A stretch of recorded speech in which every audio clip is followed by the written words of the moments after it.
This place holds such fond memories. Care to reminisce?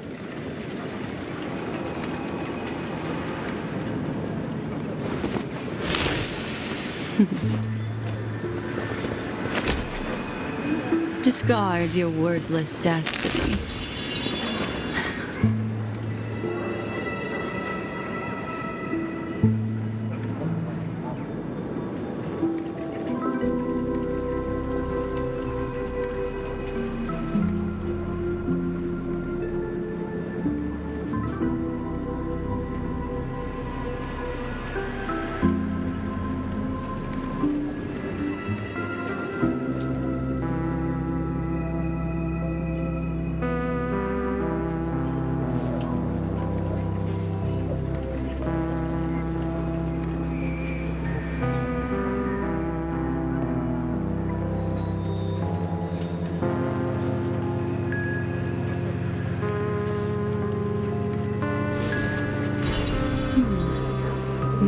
seem to be different again.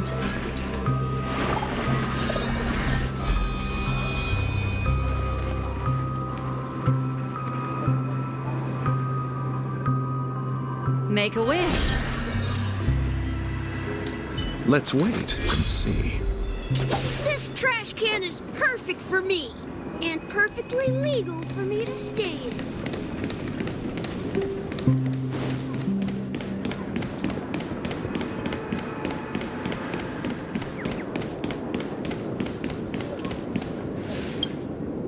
I promised to give the siblings some privacy, so let's talk about our business first. What do you say? That sounds sensible enough. Since you went through the trouble of gathering the family head, the crew, and the Stellaron hunters, I'm guessing you have something important to say, Mr. Gallagher? Oh, is it that obvious? The look on your face is practically screaming, I'm the one behind all this. You're right, Mr. Yang. It is indeed time to come clean on everything. The siblings already know what they need to, and they've made their choice. But you, Nameless, arrived a bit late. So it's only fair that I answer your questions. Before we begin, let me reintroduce myself. I'm the founder of Dreamflux Reef, the deputy of the Watchmaker, and the one who sent out that invitation. As Gallagher, the history fictionologist, I humbly extend my greetings to you all. History fictionologist? So what, everything you told us was made up? Well, don't worry. Almost everything I shared was true. Well, except for the part about the family accepting me back. I double-checked with Micah, and everything he said about the family, the Watchmaker, and Mikhail is true. Thank you for your understanding. Now let's get down to business. I'm sure you're all wondering why I went through the trouble of setting up this battle for the legacy, inviting different factions and stirring up a ruckus all over Penacony. Well, it all boils down to something very familiar to all of you. The Stellaron. The Stellaron? But how is that possible? Penacony is a free-flowing interstellar hub. There are no signs of contamination whatsoever. You're totally correct. So, care to take a guess at what that means?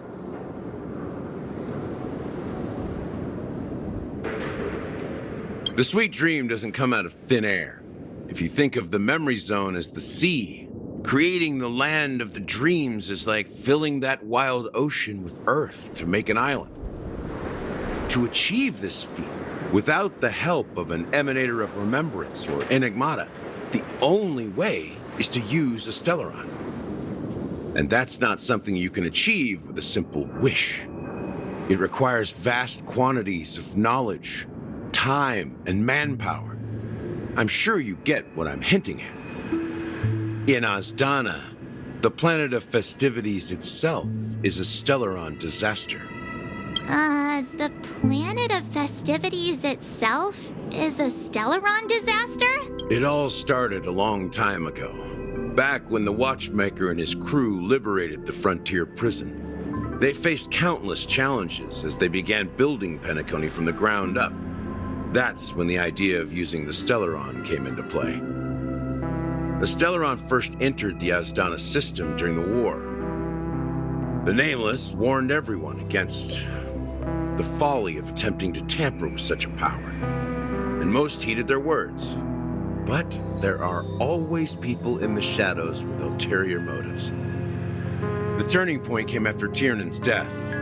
With two of the Nameless gone, the Watchmaker had to go to the front lines. It was at that moment his rivals saw an opportunity. By the time a representative from the Montour Systems family arrived at the Watchmaker's call, the Stellaron had already been activated and was seeping into the primordial synesthesia dreamscape. And I suppose the family happened to possess the knowledge to seal the Stellaron? Not just that. They knew far more about the Stellaron than the average person. They helped Mikhail swiftly quell the civil unrest and played a part in building Penacony under the disguise of the Harmony. Those 3 eras were known as the Age of Dreaming. The Watchmaker, who had been left in the dark, sent out invitations across the universe, spreading the hype around the land of the dreams. Then, how did they turn against each other? Remember the island in the ocean metaphor? The truth is, the Stellaron was never truly sealed. It existed in a different form within the dreamscape. Think about this. What would it cost to create and maintain such a lavish dreamland? It's people's lives. The opulent dream is built upon the decay of spirits, with a toxic elixir called pleasure flowing through the dreamscape. It tempts people to indulge in the dreamscape, and gradually their minds succumb, becoming nourishment for the sweet dream. Confusion, laziness, and cowardice, weaknesses that plague humanity, were magnified and nourished by the family. Penacony became a new kind of prison, even more impenetrable than the previous one. Sadly, we realized this far too late. By then, the family had a firm grip on Penacony, swiftly quelling any opposition that arose. At my wit's end, I had to use the power of the Enigmata and sought refuge in this chaotic realm. Over the years, I created a meme within this dream for our use. Dormancy. That's its real name. We exploited a loophole. You see, regular people can't fall asleep again while they are inside the dreamscape. So this is the true meaning of the impossible. You sent out invitations in the Watchmaker's name to find forces capable of resolving the Stellaron disaster and draw them into Penacony to uncover the truth. It's not just that. Above all, I wanted to see what happens when the major factions engage in a struggle for the legacy. Since this is the Watchmaker's first announcement in decades, the traitor within the family is bound to reveal themselves. So, the legacy is just a facade. If you want to consider the Stellaron as the legacy, I'm totally fine with that. If that's the case, where is the Stellaron now? That's a question for Mr. Wings. The Stellaron is still under the family's control, and as the head of the Oak family, I'm sure he holds all the answers.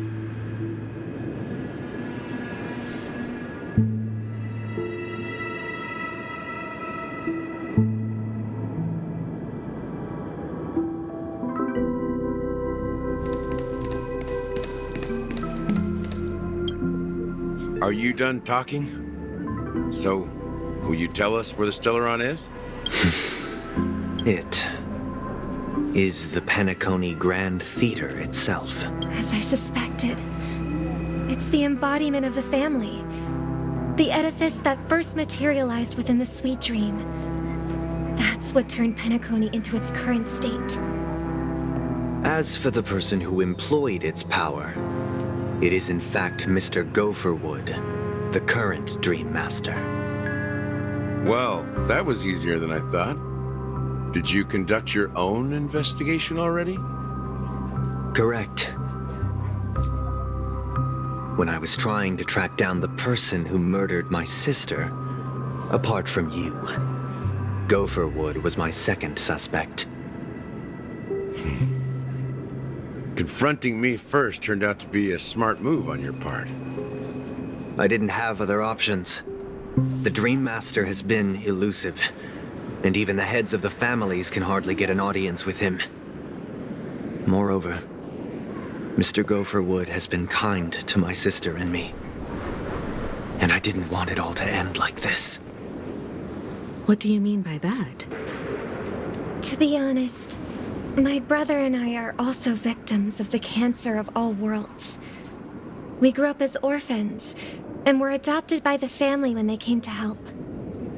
Mr. Gopherwood recognized our potential and brought us to Penacony. But I can't just stand by and watch Mr. Gopherwood become an enemy of the Harmony. I won't use my voice to support an evil cause. I won't step on that stage and sing.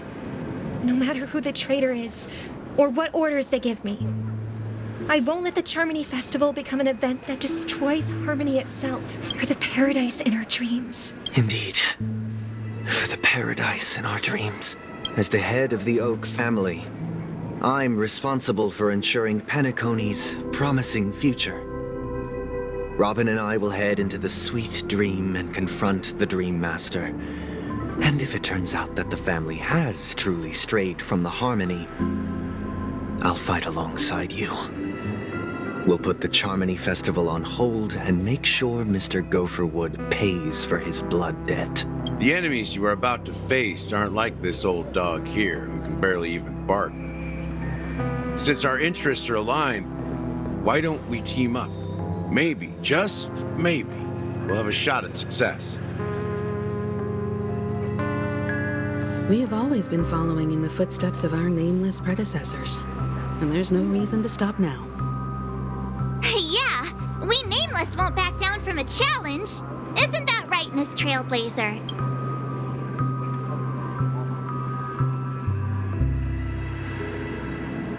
That line actually makes me a bit nervous. Rest assured, sitting on the sidelines isn't in our nature.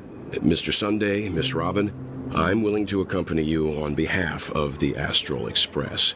Having a third party present should help with negotiations, and could make all the difference if things get ugly. Thank you, Mr. Yang. Thank you all very much. The Charmony Festival is about to start, and time is against us. We must hasten. Everyone, let's gather over here. We still need to make some preparations.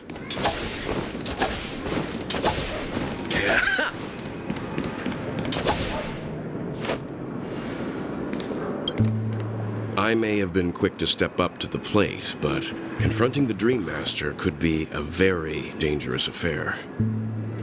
Huh? Even you're saying that, Mr. Yang? How powerful is that Dream Master? He's the leader of the families of Penacony, and he has the entire power of the harmony behind him, not to mention the Stellaron in his possession. We must proceed with great caution. Maybe you can just stay behind this time, Mr. Yang? No, that won't do.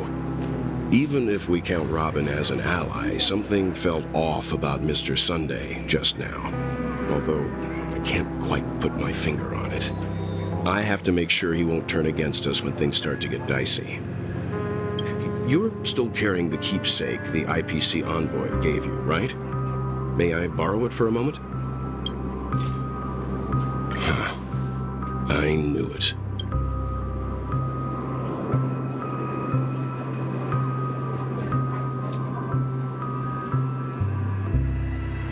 As I suspected, this chip Aventurine gave to you is actually a miniature transmitter. If I'm right, he intends to use it to track your location or contact you when needed. As it so happens, this may actually be of some use in the current situation. Aventurine? Is he still alive? And what does he have to do with our mission to confront the Dream Master? Remember what I said earlier? Working with the IPC is a way to keep the family in check. If negotiations go south and the family show their true colors by going after the Stellaron, I'll use this transmitter to send a message to the IPC. It'll be just the opportunity the IPC ambassador was hoping for. The only question mark in all of this is Aventurine's current status. But the IPC is always listening, especially senior strategic investment department heads like him. Getting the message across shouldn't be a problem. Good luck to you, Welt. Well, you take care too. If anything goes wrong, don't worry about me. Just make sure to seal the Stellaron. Spoken like a true hero. Even if the Dream Master is innocent, the family's corruption runs deep. I won't make the same mistake Mikhail did. Let's wish him the best of luck. Don't Don't you have something else to tell us, Gallagher? Why would you say so? Before we departed, the conductor asked us to inquire about the 3 nameless in Penacony. We've already collected intel about Rosalina and Tiernan, so the only one left is legwork. If I'm not mistaken, we've already met him somewhere, haven't we? It's not enough to say meet, but the answer is pretty obvious. After all, I've hinted at it in quite an evident way. I've been watching over you ever since I received the reply from the Astral Express, and I've seen the great effort you all put into linking different realms together across the cosmos. And now, after getting this far all in one piece, you have truly proven yourselves. Miss Himiko, were you the one who repaired the Express and got it sailing through the cosmos again? Yes. And you two, young Nameless, you have very interesting life stories and extraordinary skills.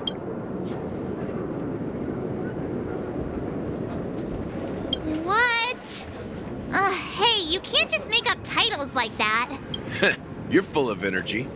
Please send my regards to the conductor, Pom Pom.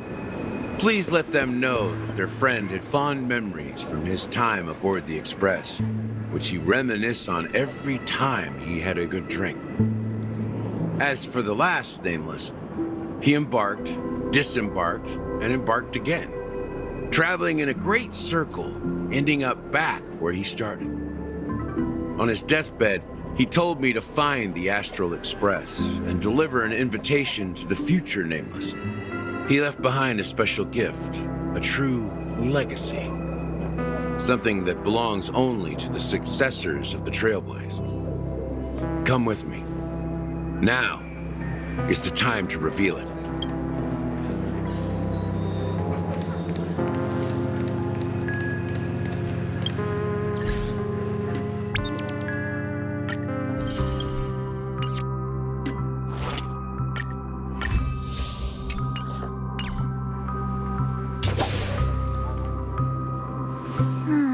Back here again. Sometimes I feel like you're still alive, old friend. Like you've still got so much to say and do. I've kept my promise, brought the future Trailblazers you've waited so long for. I don't know why you were so obsessed with that train, but I remember your last words. Don't let us down, old man.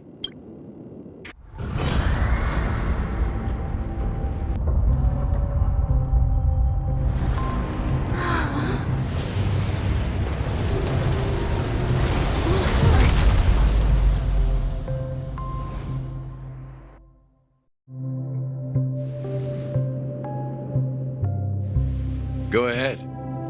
His resting place lies in the garden up ahead. The first and last Nameless of Penacony. Mikhail Char Legward, the Watchmaker.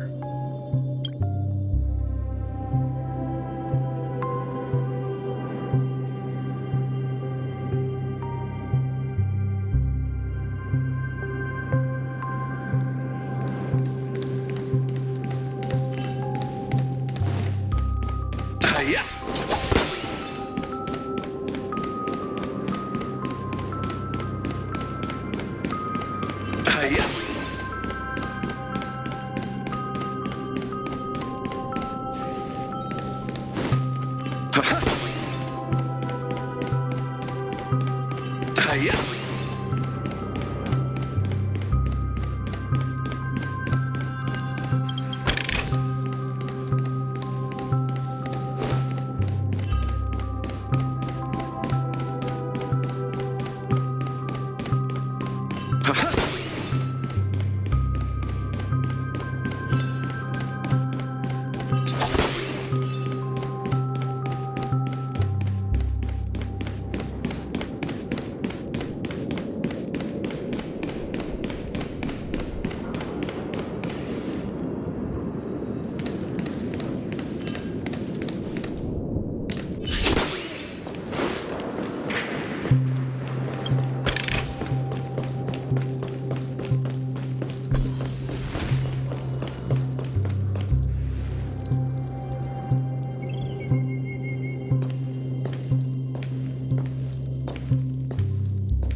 Sure enough, the Watchmaker is the third Nameless.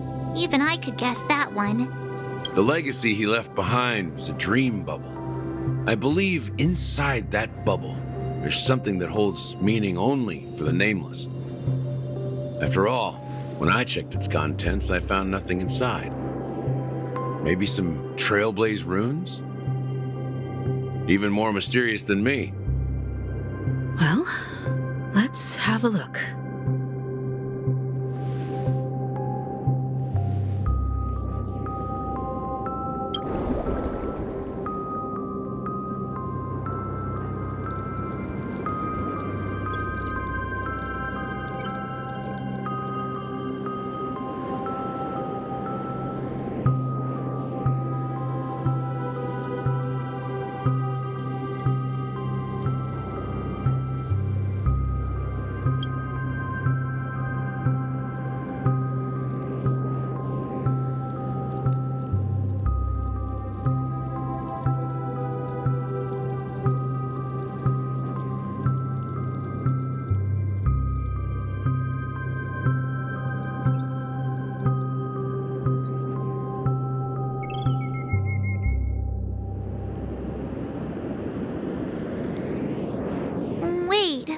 What's going on? Seriously? There's nothing inside this dream bubble? How could a dream bubble be empty? Just as I suspected. That old man always had this strange belief in the Nameless and the Trailblaze. And I never understood where he got that confidence from. Especially since he never managed to get in touch with the Express while he was alive. I could never figure out what was going on in that old man's head. But this empty dream bubble is so typical of him. He was always full of weird fantasies and incomprehensible romanticism. That mischievous old man. Well, I didn't expect him to leave anything concrete behind anyway. Don't think that's the case, Gallagher. I'm sure Mikhail has left us the most precious thing of all. Don't start getting all philosophical on me, all right? Just as Mikhail believes in the Nameless of the future, we unconditionally believe in the Nameless of the past. How could they leave with regrets for the future when they were ready to dedicate their lives to the land they loved? There must be something contained in this dream bubble. It's just we haven't figured it out yet. You also have faith in the Watchmaker, don't you, Gallagher?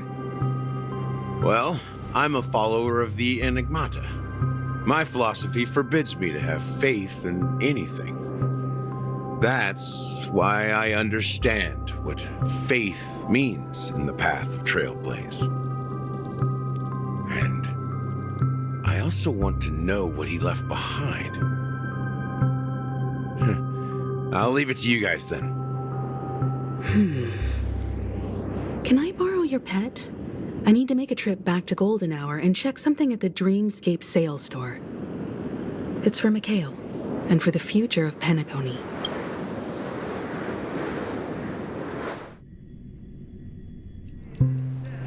Welcome to the Reverie Hotel. How may I help you? Greetings.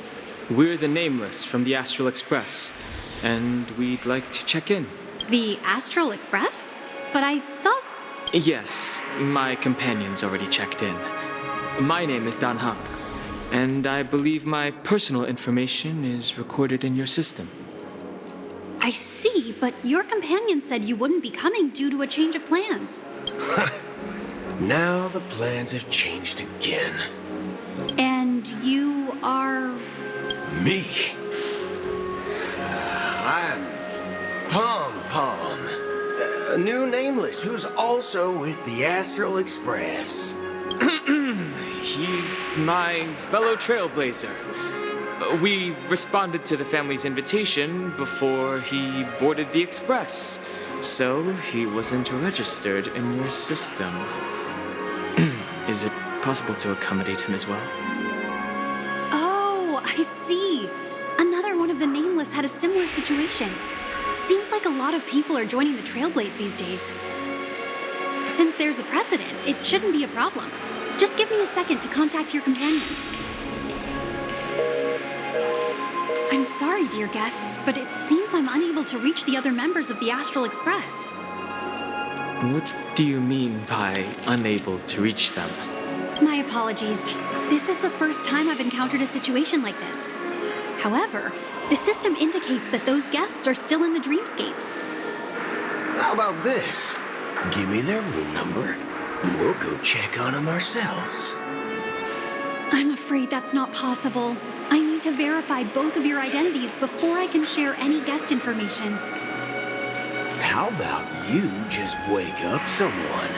Let's say, Welt? I'm sorry, but there are strict rules regarding forced awakening. It cannot be done without the proper clearance. So nothing works, huh? What's your solution then? Are you saying we sleep here? At the reception? Please be patient. We need to contact your companions in order to confirm your identities. And now it seems you need to confirm our identities before you can contact our companions. It seems so. Oh, fudge. Look, nothing personal, but if you can't handle this, go find someone else who can, okay? Please calm down, dear guests. I do recall that Mr. Sunday, the Oak family head, personally handled this issue earlier. Oh, please wait a moment while I contact him. I don't think she's trying to give us a hard time. She really just doesn't know what to do. I have a bad feeling about this. You tried to contact them on the Express earlier, but they didn't respond. Something doesn't seem right. I need to leave for a moment. You can stay here with the receptionist. Sure thing. Just don't keep me waiting forever. Don Hung seems pretty worried about his companions. I should give him some space. Stressing out about it won't help anything.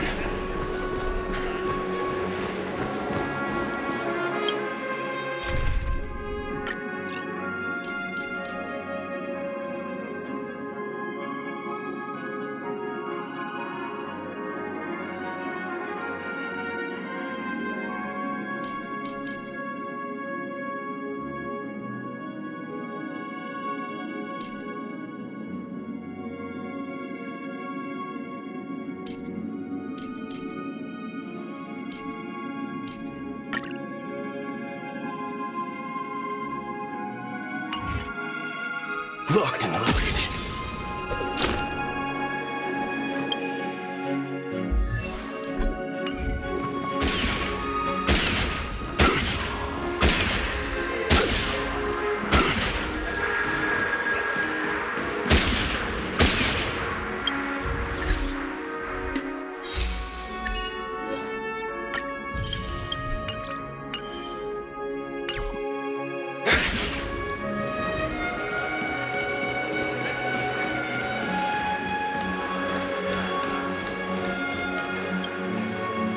The Charmony Festival is about to start! I'm so excited!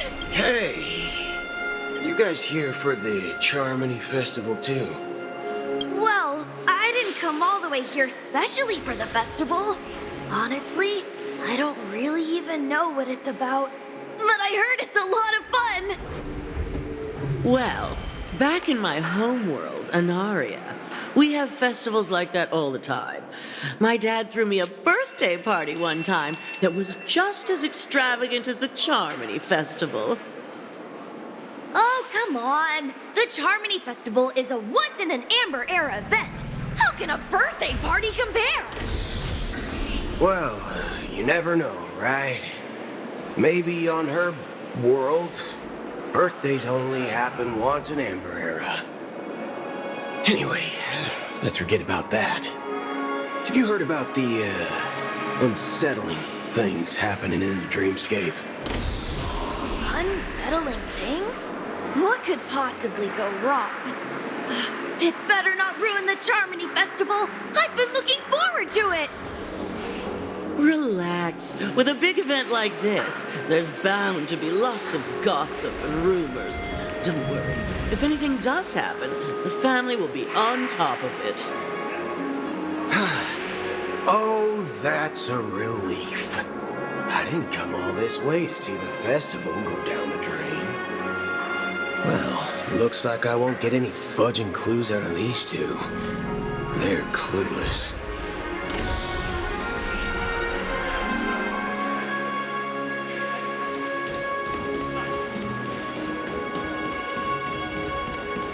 Face recognition failed. Mouse and robot. Keep going on.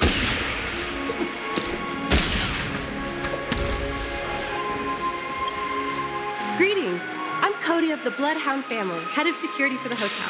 How may I assist you? Hello. So, there's something I wanted to ask about. I've been hearing some unsettling rumors about certain incidents that might affect the Charmony Festival. Do you think there's anything to be worried about? I've traveled all the way from the Honkai Federation, and I don't want my trip to be ruined.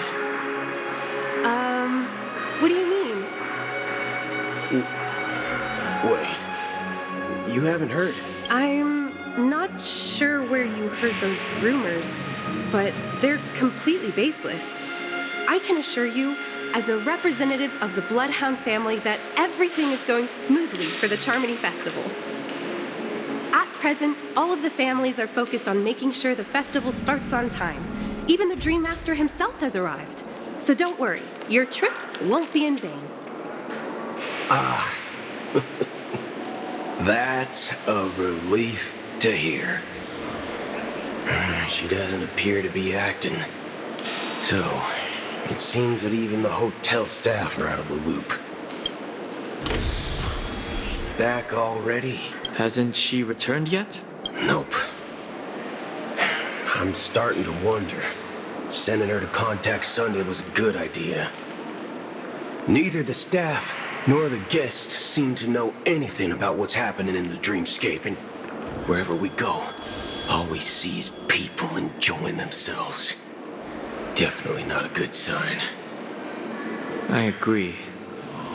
Another unusual thing is that the Oak family is supposed to be in charge of organizing the council and managing everything inside and outside the dreamscape. However, I walked around the hotel but didn't meet a single member of the Oak family on such an important day. Well, I'll be forked. If I remember correctly, the head of the Oak family is that Sunday guy, right? We shouldn't linger here too long. Let's go back to the Express for now. Not so fast. Have you ever robbed the IPC, bro? If you run away now, everyone will be chasing after you. Are you suggesting we sit here and do nothing? I wouldn't say do nothing, but let's stay put for now. Even if the family has ulterior motives, they couldn't have anticipated us showing up here. We're the surprise factor for them. They don't want to attract unwanted attention from certain outsiders, so they won't do anything reckless. See? The IPC lackeys are keeping a close eye on this hotel. If I were a family member, I'd find an official excuse and keep the surprise factors here. If we just wait here, that would be like walking into their trap. Of course, we don't need to walk into their trap. I gave a backup plan to the memo keeper. If it turns out we won't be allowed to enter the dreamscape, she'll order a drink for me in the VIP lounge at the hotel. In reality, a secret signal. That's right. A concrete object can indeed help the memo keeper establish a connection with you. But Boot Hill, if you have more backup plans in the future, I hope you'll let me know in advance. I'm sorry, but it's one of my quirks. I have too many unreliable friends, And if I reveal that I have backup plans, things can go awry. And that would leave all backup plans completely useless. How do we get into the VIP lounge? This is where my street smarts come into play.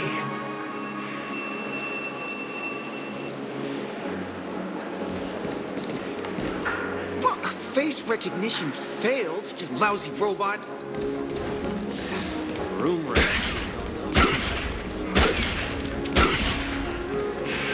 You can actually stay on credit and You're the lobby manager, right? Yes, I am. How may I assist you? We're the Nameless from the Astral Express. We wanted to check in, but there's something wrong with your system. The lady at the front desk said she would contact the manager, but now she's nowhere to be found. Now, we've been waiting here forever, without any food or water. What the fork, man? Is this how the family treats its guests? Is this your idea of street smarts? Starting an altercation? It's called standing up for your rights. I apologize for the inconvenience. Please wait while we try to contact Mr. Sunday. I'll arrange 2 premium seats in the VIP lounge so you can rest there while you wait. See? Just like that. Just don't call yourself a Nameless next time. Wow, this bar's something else. Certainly worthy of the planet of festivities.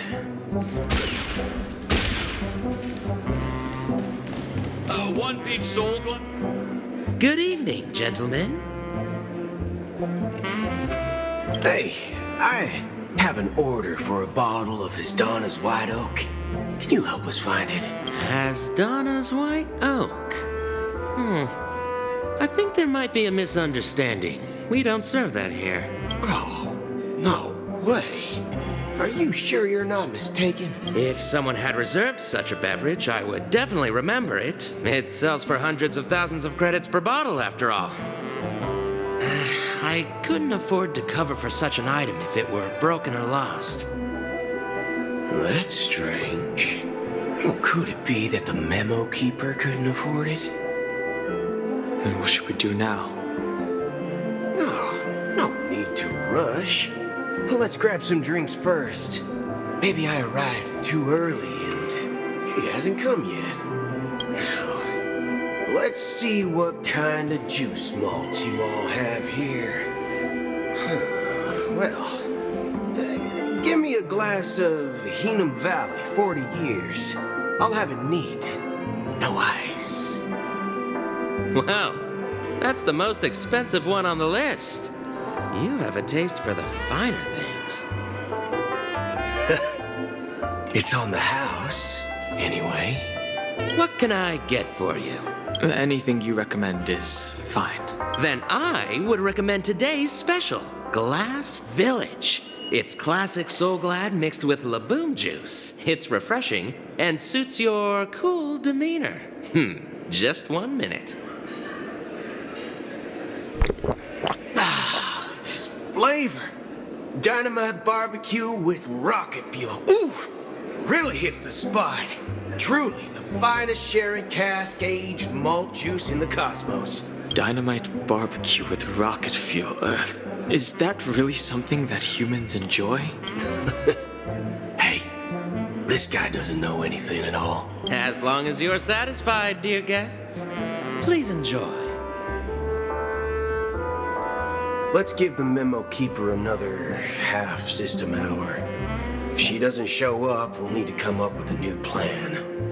In the meantime, let's take stock of the situation. What do you think? The situation is unclear. Something must have happened on the planet of festivities, but the public is unaware of it. Someone in a position of power within the family must be covering it up. It's unusual for the followers of the Harmony to invite other factions, let alone the IPC and the masked fools. If what you said about the Emanator of the Nihility is true, the situation in Penacony is a little complicated, to say the least. Actually, there's something else I'm concerned about, regarding Acheron. As you know, the faction that follows the path of the Hunt are some of the most dangerous folks in the cosmos to mess with. Who in their right mind would impersonate the Xianzhou Alliance or the Galaxy Rangers? It's like asking for a death wish. Isn't there a saying among the Xianzhou people that the Rainbow Sect lets their Lux arrow do all the beating? Talking. Do all the talking. Well, you know what I mean. Even though the Galaxy Rangers have been out of sight for years, we've been keeping an eye on this region. Even the dumbest criminals know better than to mess with the Annihilation Gang, much less the Rangers. But that Acheron lady, she doesn't seem like a lunatic at all. On the contrary, she's highly logical and organized. She knows exactly when to hold back and when to strike without mercy. And you believe that someone like her would have an ulterior motive for impersonating a Galaxy Ranger? I'm not entirely sure, but I do have my suspicions. Maybe she knows a Galaxy Ranger, or perhaps she's trying to lure us out for some reason, which I can't figure out. Anyway, what worries me more are the anomalies within the family. They've summoned followers from various paths for the festival. No matter how generous such a gesture is, this move seems highly unusual. Unless the invitations weren't sent by them. If that's the case, it's even more intriguing that the family insists on organizing the Charmony Festival, despite the chaos. Maybe it's Shipei the Harmony pulling the strings. You find it beyond human understanding because it wasn't arranged by humans at all. People do stupid things out of irrational impulses. They abandon their principles when self-interest is involved. They believe in things they know they shouldn't, and fudge, they even break their own rules. But Eons don't. They stick to their determined path and never turn back, even if they reach a dead end. You think Shipei's will is behind all this? It may not necessarily be Shipei, but there's definitely some higher entity involved. I know it may sound pessimistic, but if human free will were reliable, why would we even need Galaxy Rangers? It's much simpler when you boil it down to the eons and paths. Like how Lon always follows the path of the Hunt, or how the Express stays true to the Trailblaze despite Akavili's disappearance. But in my opinion, Akavili's fall holds significance for the Nameless. Oh, so you're saying the Nameless now have to take responsibility for their own choices because their absolutely right leader is gone? Exactly. I believe the purpose of the journey isn't just about following a path that's always considered absolutely right. It's more about doing your best to choose the right path for yourself among countless possibilities, even with limited insight and judgment. I don't know what you've been through, but I agree that people must take responsibility for their choices, because no one else can do it for them. That's why the Galaxy Rangers need to uncover the imposter and figure out her true intentions. Just in case. I have a backup plan if the Memo Keeper doesn't show up. This is my final backup plan. I promise. You sure have a lot of cards up your sleeve. Well, going back to my old career would make things a lot easier. And by the way, when you were walking around the hotel, did you happen to see any important-looking guests? What's your plan? It's simple. We just grab some hostages and use them as bargaining chips with the family. Or maybe we can even take their identities. No need for that. We'll return to the Express now. Wait. Are you getting scared? Draw your weapon. Let's make a big scene. Are you leaving, esteemed guests? Would you like to cancel that Asdana's White Oak you just ordered? Huh? Asdana's White Oak? But didn't you just say...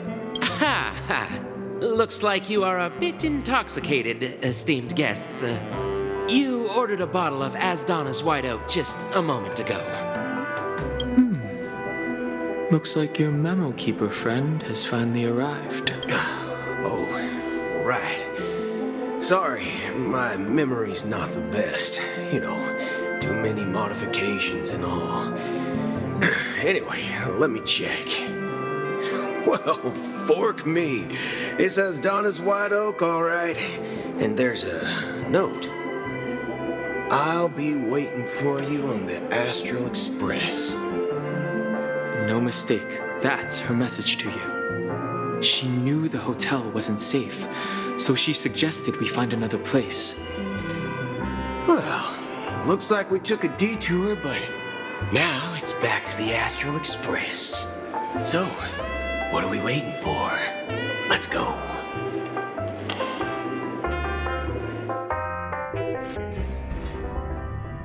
You're back? Two guests just boarded saying they were looking for Boot Hill, so I told them to wait in the parlor car. Oh, just in time. Two guests? Yeah, or two.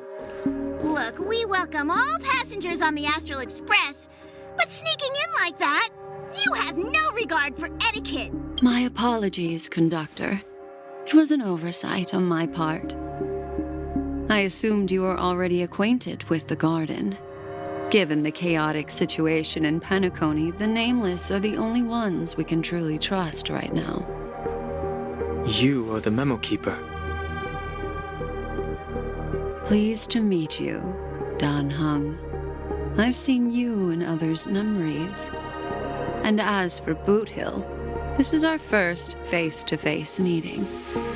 I hope you enjoyed that bottle of Asdana's White Oak. You sure have a refined taste. Finally, Memo Keeper.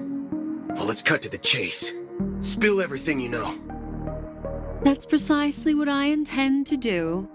But before that, please allow me to introduce myself. My name is Black Swan, and I serve the Garden of Recollection as a memo keeper. As for Acheron's story, I'm sure she knows it better than I do. Greetings. I'm Acheron. What? You Garden of Recollection shirtbag! You betrayed me! I apologize, but she did that at my request. Due to certain reasons, I have been exiled by the family. Thankfully, this memo keeper came to my aid and helped me escape their surveillance unnoticed. To be honest, it was more like stalking than helping. And the process was far from unnoticed. But we did escape. I asked her to guide me to a place beyond the family's reach and to contact a few trustworthy individuals, namely all of you. Trustworthy? Son of a nice lady. You think I'm dumb or something? How about this? I'll put a few bullet holes in your head and see what secrets spill out. Then, we can talk about trust. It doesn't have to be like that. I'm willing to answer all your questions, but not right now. If my cover hadn't been blown, we might have had more time, but at the moment, we don't have any other options. No other options? What do you mean? This is the only way I can ensure everyone's safety. I kindly request an immediate warp jump out of the Astana star system.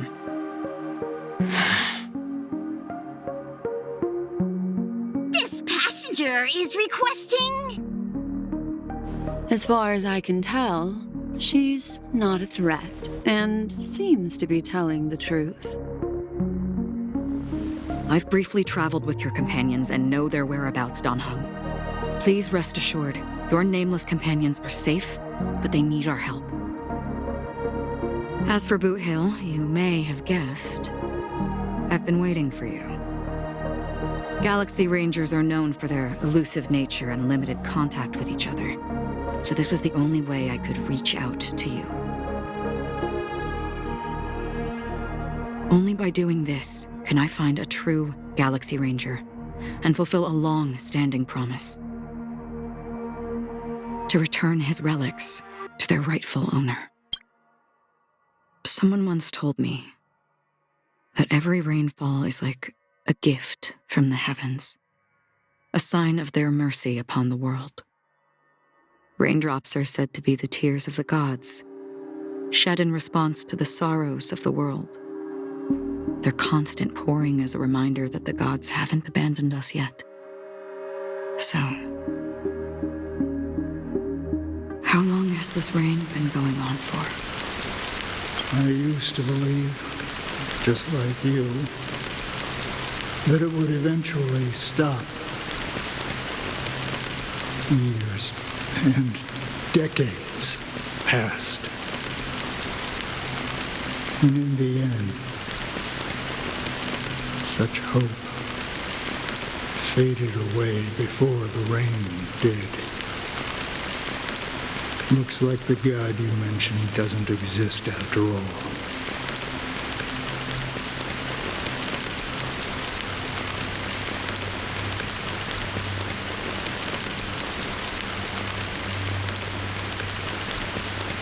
Well, let me share a story with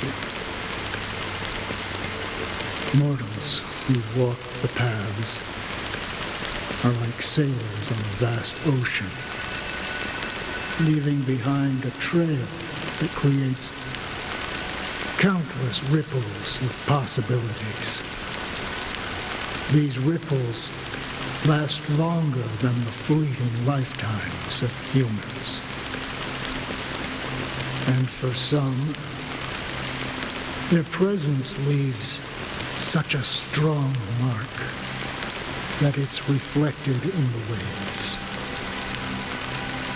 Like those shadows on the ocean. Sin-thirsters, the obsessions of the Pathstriders, they emerge from the depths of IX, seeing themselves as masters of their own destiny, unknowingly repeated the actions of their past lives.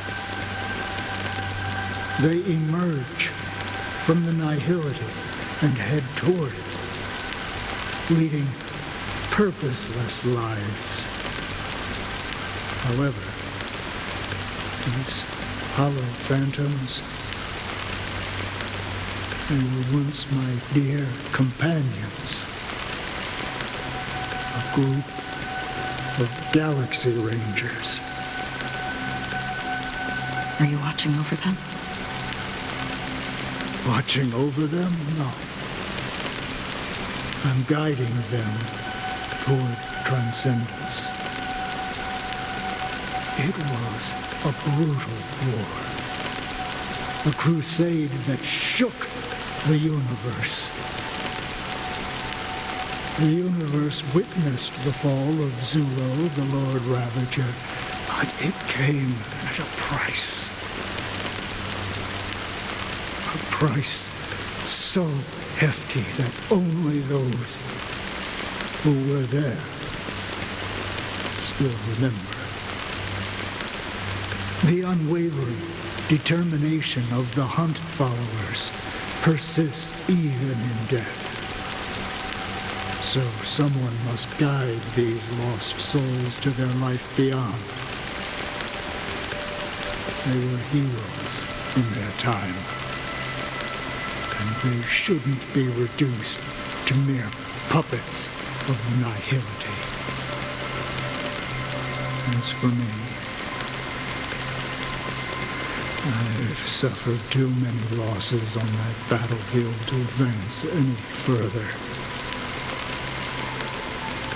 And that makes me the most fitting person to carry out this task.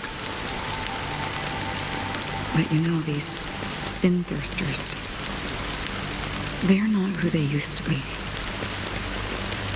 Does this seem pointless to you?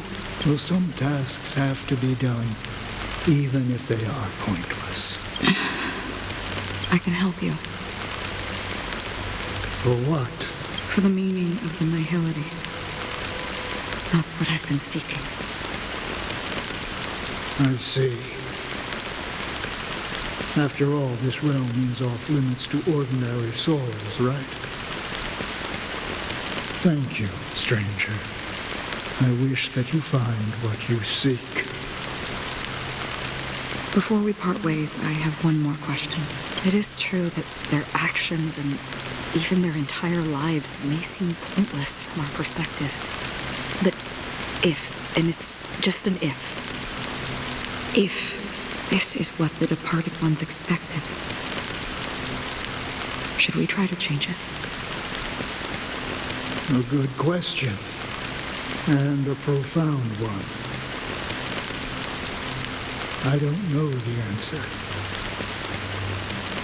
What I do know is that one day I too will pass away.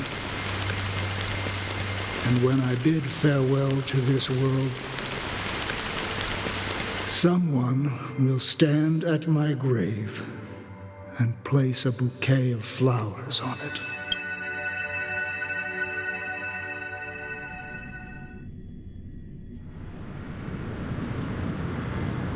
When I appeared as a child, my speech, mindset, and soul reflected immaturity and innocence.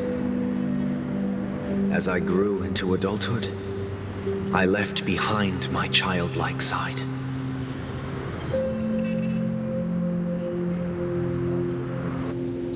I humbly request your blessings, esteemed advocate of Shipe. Come to me, my kinship. I have sought their presence with us. As you wish.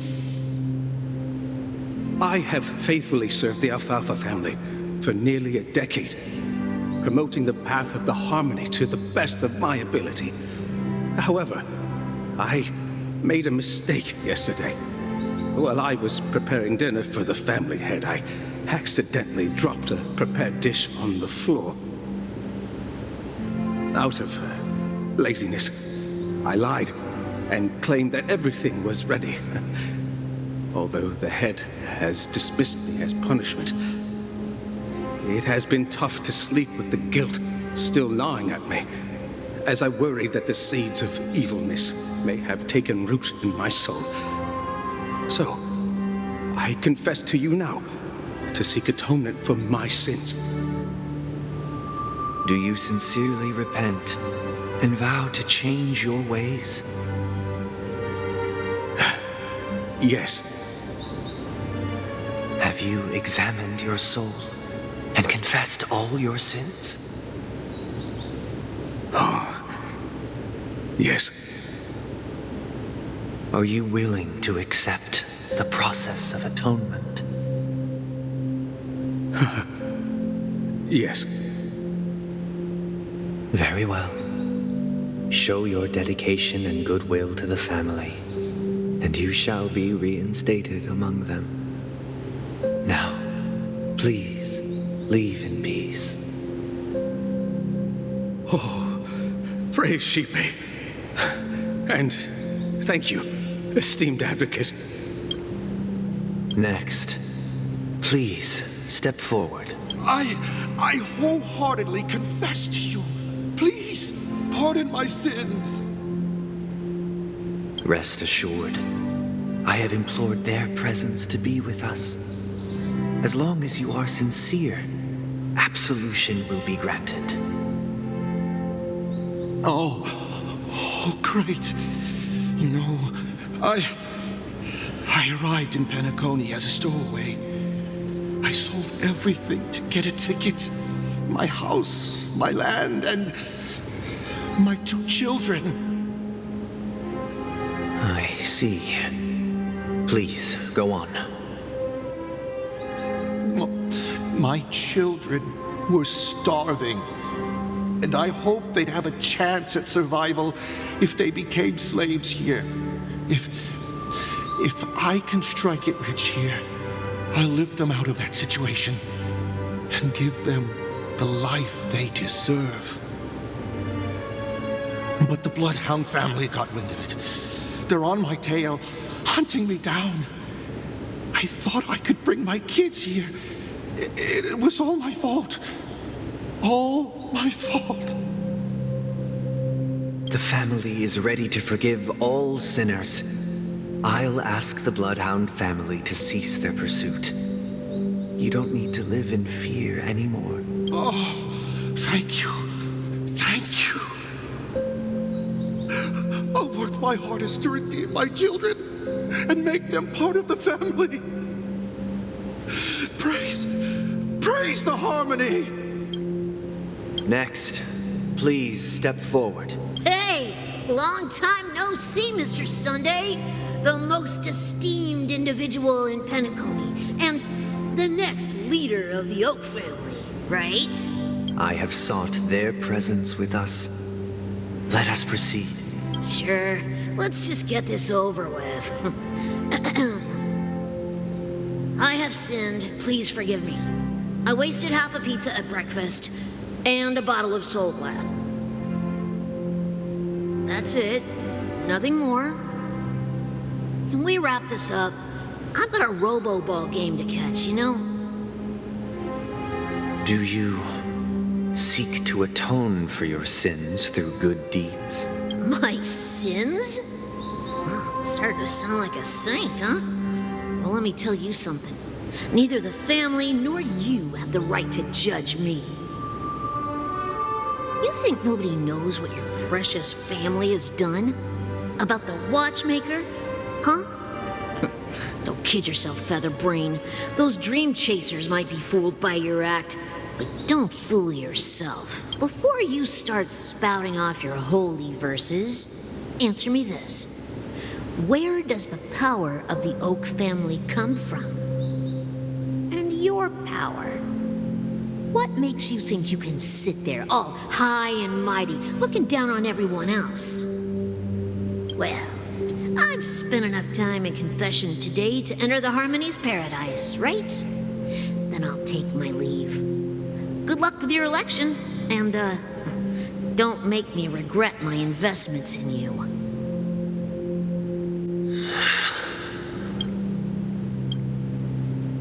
Oh, revered triple-faced soul, hear my doubts.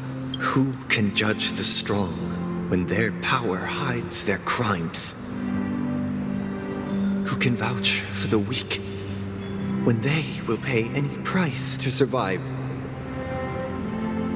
Who can comfort the purest souls when even they get led astray? If the strong defending the weak is truly the foundation of paradise, then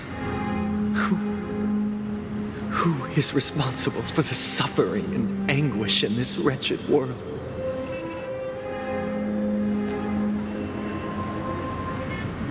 Brother? Brother?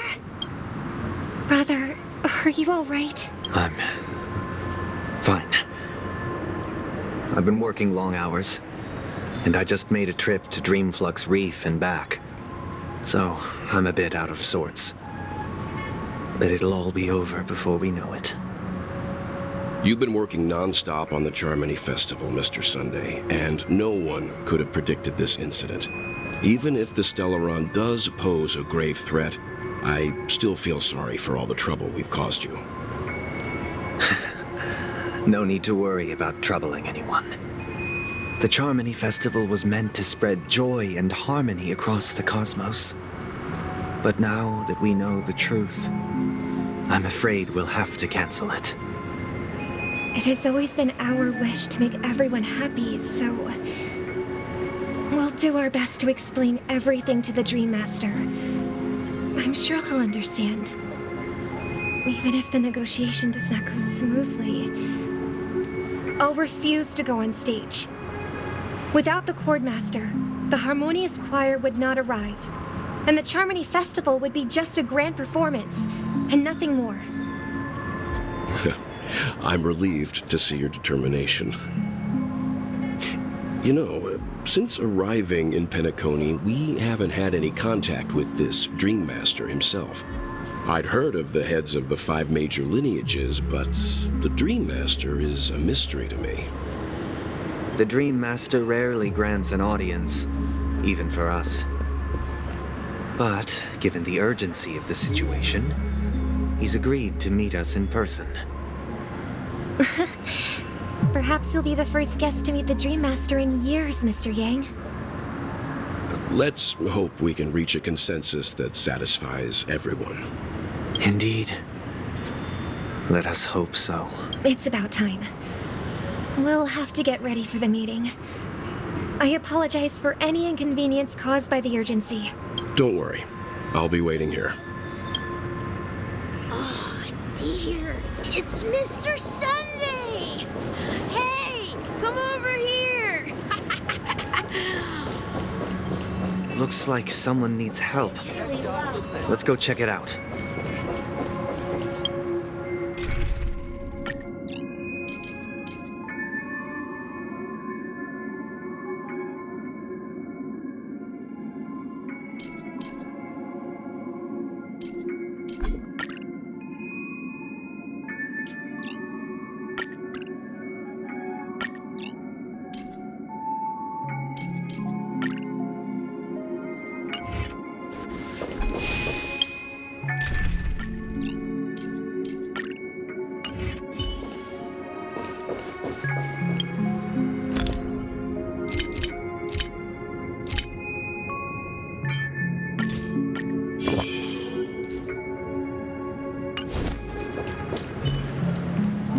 Let's wait and see.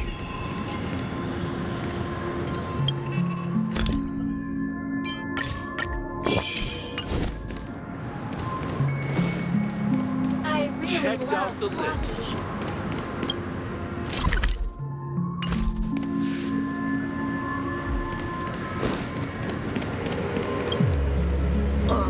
Mr. Sunday. Hey there! Okay, see the moon in the sky? It's about the size of the cap on my Soul Glad bottle. If I just reached out my hand, I could grab the moon, couldn't I? The moon? You mean the Grand Theater? Yeah. Look at me. I've been away from home for too long. I must be missing that moon. But it's no big deal. The Grand Theater here looks much better than the moon back home. It's just magnificent. They told me not to sell everything I had just to come to Penacony. How short-sighted. Selling everything you had? Why would you go to such lengths? Why? Can't you see? Life back home is miserable. It's not really living at all. It's better to be here at Penacony. No pain, no worries about tomorrow, just sweet dreams. You can do whatever you want. That's what I call living. Yeah, now this is the life. Is this truly living? Huh? What did you say, young lady? I didn't quite catch that. Oh, it's nothing, sir. You see, the traffic on Glock's Avenue can be dangerous. How about I ask a Bloodhound family member to escort you to Ideen Park over there, so you can continue enjoying your sweet dream? Oh, yeah, that's a great idea. Wow, no wonder you were the leader of this sweet dream. You're totally a lifesaver. See you around, Mr. Sunday, and it was nice chatting with you. What's up, sister? This is the land of the dreams. But why do they live like this? The man we ran into, he doesn't seem happy at all. Even though sweet dreams are nice, they're just illusions. But for him, they're the only way to survive, even if it means giving up on reality. That's not really living at all. I suppose you have a point. But, in my opinion, that's how most people live their lives. Why do you say that? You think that man is not actually living, but that's not quite accurate. Even without Penacony, people create their own illusions called self-value. People believe they have a predetermined value to fulfill. Gaining value means gaining power, and those deemed worthless are seen as the weak. However, value doesn't come out of thin air, and there's a limit to it. To accumulate value, people have to take from others. So, the weak get exploited and oppressed. Are you suggesting that this is not how things should be? Exactly. But, ironically, people don't think there's anything wrong with it, because they uphold the illusory notion of self-value, and even the weak believe in it. The survival of the fittest. That's where all the tragedies in the world come from. People come to the sweet dream in Penacony to escape from that reality and find solace. No tragedies exist here, only happiness, although in its nascent form. Isn't that the same paradise we yearn for in our dreams? Perhaps that man is just an exception. Let's not jump to conclusions. We should experience the dreamscape ourselves, just as I did at Dreamflux Reef. Yes, seeing is believing. I'll accompany you. The Dream Master hasn't shown up yet, so we have some time for a stroll.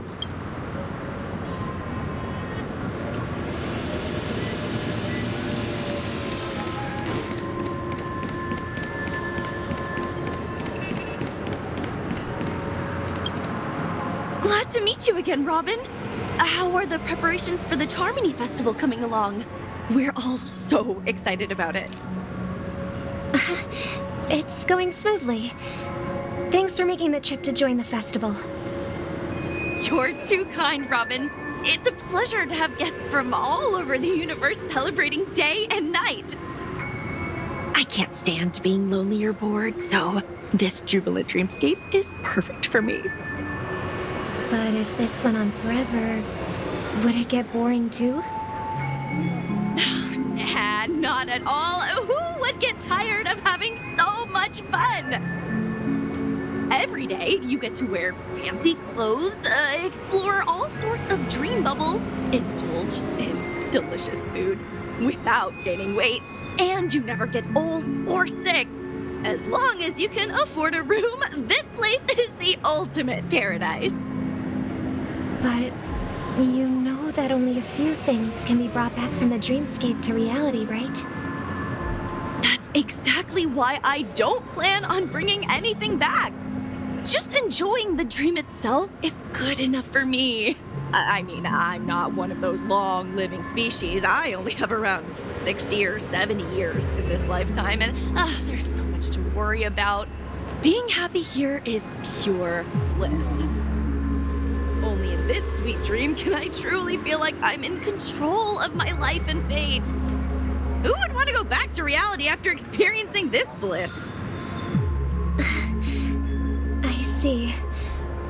I genuinely wish you all the happiness in the world.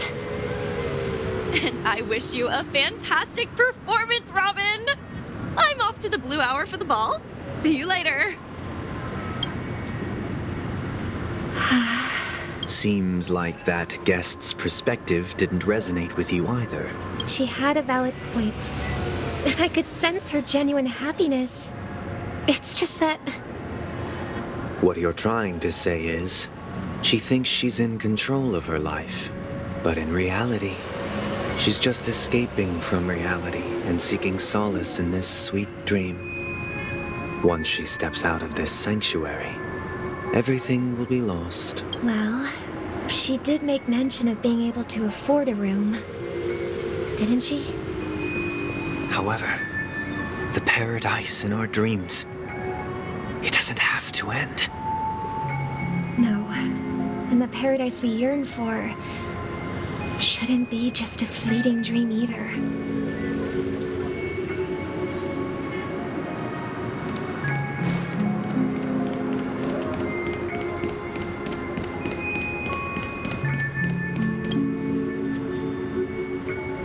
The scenery in this dreamscape is truly breathtaking, isn't it? Oh, Robin. Can't believe I'm meeting you in person here. What an honor. You're right. Even though time stands still in this dreamscape, it always feels fresh. I find something new every time. A philosophical mind. I hope I'm not intruding. Oh, not at all, no. With little time left, I yearn for meaningful conversations, especially with someone as esteemed as you.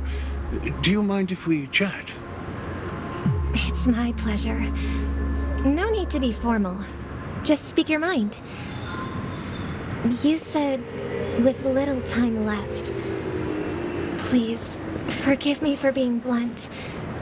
But is that why you came to Penacony? Yeah. I was part of a war, and while escaping from the Sikosian mothership, I got exposed to some radioactive materials. And then, all my comrades died, and my hometown was wiped out by neutron bombardments. I couldn't bear to live with everything I knew gone. That's when I heard about a possible solution here, so I came. How heart-wrenching.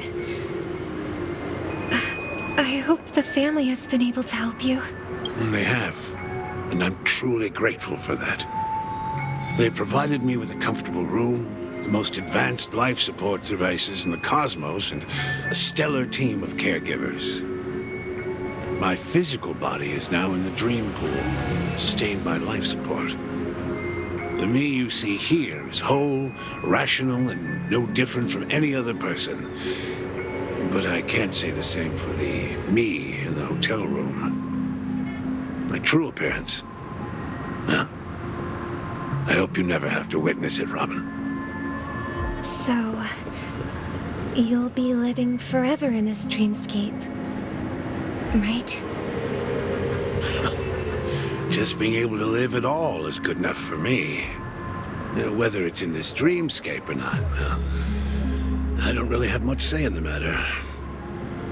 My world has been torn apart, and my life could end any second. So, even if this whole place is an illusion, it's still my paradise, and I'll treasure every moment I spend here. How I envy those everlasting things. That old man's story. It's so tragic. Fortunately, this sweet dream gives him joyful memories to hold on to for the rest of his life. That's precisely why this sweet dream in Penacony exists. However, even this sweet dream has its limitations. While it provides solace to the disillusioned, it can't completely eliminate pain in reality. There will be a way out. Penacony is already on the right track.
Look what we have here.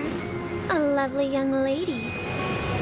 Wait, is that me?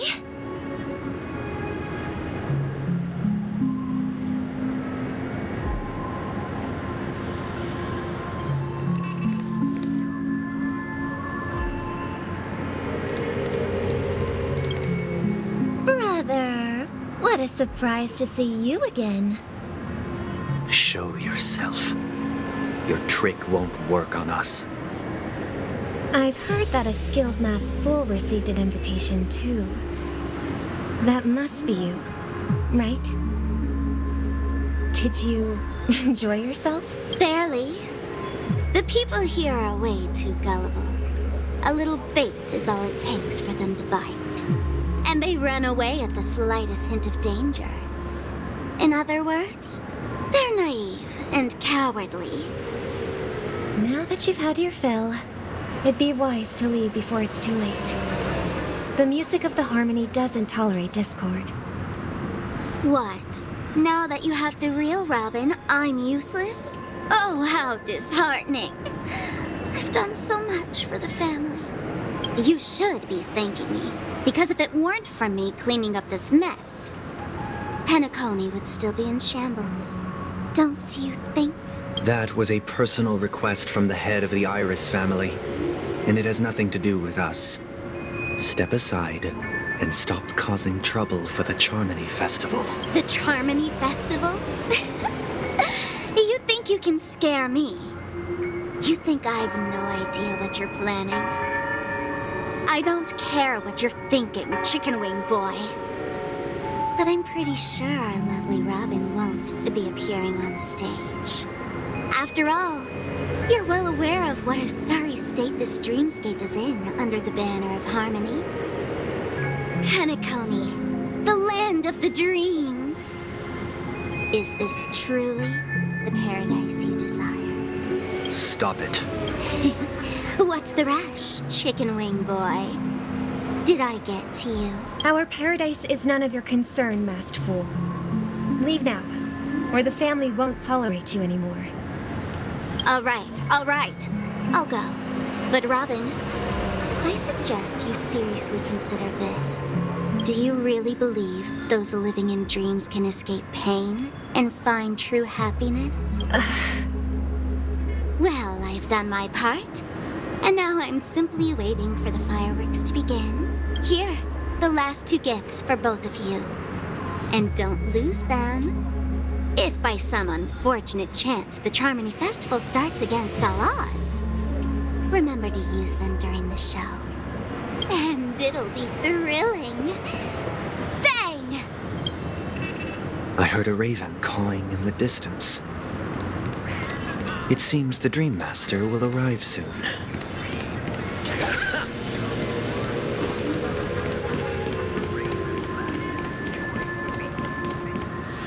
Let's wait here for the Dream Master to arrive. Okay. By the way, brother, I heard you no longer have a sweet tooth. Back when we were kids, you used to steal my desserts. Seems like a lot has changed during my absence. What exactly happened? Well, Someone has to stay awake even in this sweet dream. But that someone doesn't have to be you, or anyone in particular. You're carrying too much on your shoulders, brother. The paradise in our dreams. It shouldn't be like this. Penacony is nothing more than a dream. It can't erase the worries and pain of reality, or bring true happiness. It only offers an escape from reality. Nothing more. Remember the old man we met earlier? Without this dream, he might have completely lost himself. That might be true, but even without Penacony, he could have chosen another path. As far as I know, the Intelligentsia Guild has been promoting their rehabilitation techniques for a long time now. That path may have been more ordinary and challenging, but now he is receiving hospice care in a comatose state, and his fate is sealed. Is Penacony granting these people a future? Or is it taking it away from them? Well, don't forget this. Not everyone really has a future. The future for humanity is like the sky for birds. People mistakenly believe that flight is inherent to birds because they've never witnessed those birds crashing to their death. Do you remember how we took in that little Charmony dove when we were young? Yeah. We took care of it. Provided food and water, groomed its feathers.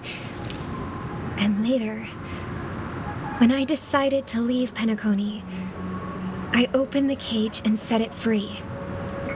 Well, I didn't mention what happened to it in my letters because I didn't want to upset you. Shortly after you left, it crashed to its death right in front of your window. I had surmised as much. I knew you wouldn't have avoided mentioning the bird for no reason. Despite that unfortunate outcome, I still believe it was the right decision. Birds aren't meant to spend their lives in cages. They belong in the sky, even if they can't fly. But here's the thing.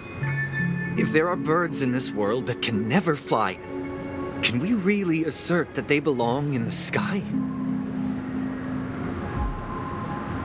Are you implying that the same goes for humans too? Let's take the Astral Express as an example. The Nameless made tremendous efforts to bridge worlds, gaining fame across the universe. However, only a few extraordinary individuals can endure such a perilous journey. That's because the pursuit of the Trailblaze exceeds the capabilities of ordinary humans. Otherwise, why would this path be filled with broken rails, an abandoned express, and even a fallen Eon? That's just sophistry. If that were true, then only the powerful would have the right to determine the future. Unfortunately, that's exactly what happens. Another name for the future is self-value. While this world has its fair share of heroes who inspire people and garner admiration for their heroic deeds, the majority of ordinary people will never become heroes in their lifetime. Some are born weak and vulnerable. Some find themselves trapped in unfortunate circumstances. Some fall victim to malice and cowardice. When it comes to survival, everyone is equal. And the weak can only watch as their value gets constantly diminished by external forces. That's why we should care for the weak and support them as if their suffering were our own. That's what the Odes of Harmony have always taught us. While the Harmony holds noble aspirations, the strong will always be strong, and the weak will always be weak. Even in this carefree dream. Human nature contains greatness, but it also harbors inherent weaknesses that can't be eradicated. In the end, if people can't even secure their own survival, they won't care about the illusory future of equality. As long as the law of survival of the fittest prevails, there will always be fledglings crashing to their death. But if people don't live for the future, do they merely exist for survival? If even you, my brother, don't believe that the harmony will save the weak, then which eon can make our dreams come true? People often forget that when the first bird took flight, the entire world envisioned a future where no more fledglings would ever crash to their death. Are you reading, sister? What are you reading? Mr. Gopherwood gave me a picture book. It's about the story of the harmonic strings.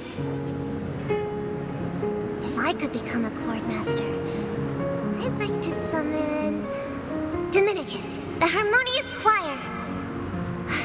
I want to sing with everyone and spread our wishes so that all can feel happiness and joy. I see. Then, I would summon the harmonious choir too. Don't you have a wish of your own, brother? Of course I do. It's just that it includes your wish and everyone else's. I long for a true paradise where everyone can find peace.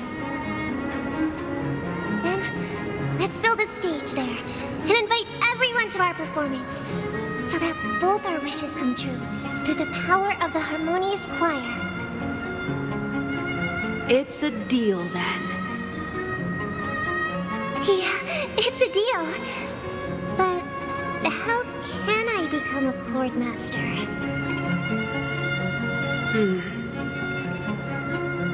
Maybe you will have to become a star first.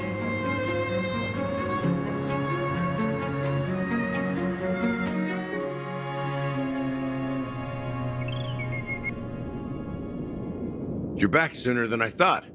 Any results? Yes. And now, it's up to us to forge ahead. Since he's already carried out his last wish, my final mission is complete. But pardon me if I sound curt. It's good to have determination. The path Mikhail left for you is not an easy one to tread. Why else would he have chosen to sleep in solitude, staking everything on some nameless in the future? But you have the numbers, and in numbers comes strength. So that might just delay your inevitable a little more. Got any more encouraging words? As I see it, relying on Welt's negotiations alone is far from enough. Regardless of whether the other party will be compliant, negotiating simply allows us to meet them as equals and won't grant us an upper hand. Penacony is our rival's home turf, and we already have very few chips left to play with. Rather than idly sit around while the family's got us blocked off, an offensive approach might be a wiser course of action. We're more familiar with the Stellaron's properties than most, and since it's the key to stabilizing the sweet dream, it's vital to the family's interests. By attacking their core interests, they're bound to retaliate hastily. And as the saying goes, haste makes waste. That's right. As long as we pose a threat to the Stellaron, either with words or otherwise, we have a chance at gaining the upper hand. But the problem is, on the eve of the Charmony Festival opening, how exactly are we going to get close to the theater? Family security will be airtight, and if we brute force it, even if we succeed, it's too risky. So, no one's gonna say anything? Then I'll raise my hand. I know the answer to this question.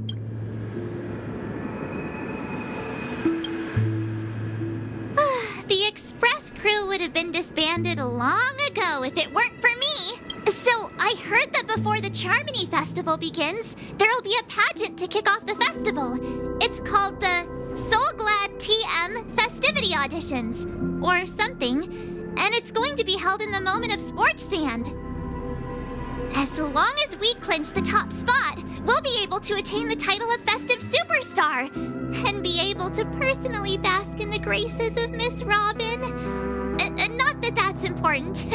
What's crucial is that we can enter the Grand Theater before the audience arrives.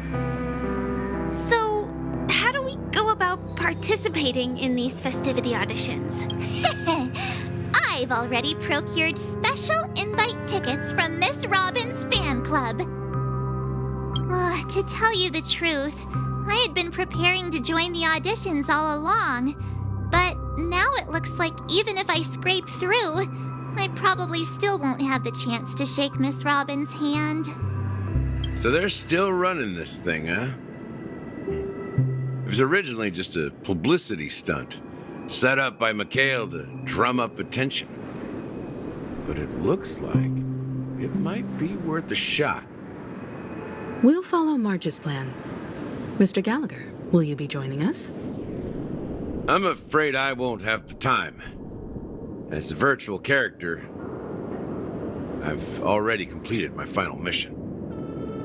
Whether Penacony can awaken from this dream is all down to you.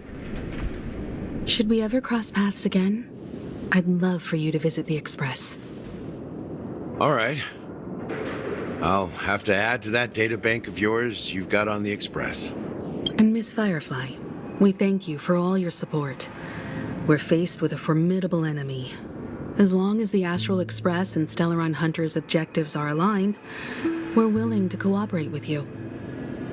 We've already come this far together. I'd like to join you for the rest of your journey on Penacony. I'm pleased that we can finally fight shoulder to shoulder. I couldn't ask for a better ending. This is also the spirit of the Trailblaze. Now, everyone, let's prepare to move out.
Of all this. As the last group of contestants, how confident are you in overcoming all of the challenges? Would you be open to a brief exclusive interview with us? It'll be quick. Your journey is long and fraught with peril, yet under a sky blanketed by banners, you vie for the crown. The sword and rose! Protect the beauty! The beauty, the beauty! Magnificent and majestic! A knight's head is hard as steel. Brother Lance Focus is stubborn as a heel. We don't all have to be winners, but if we don't have fun, we'd all be sinners. People are pouring in. Kinda feels like all sorts of baddies are showing up. Let's get in there quickly and enter the competition. Ladies and gentlemen, please make way. Make way.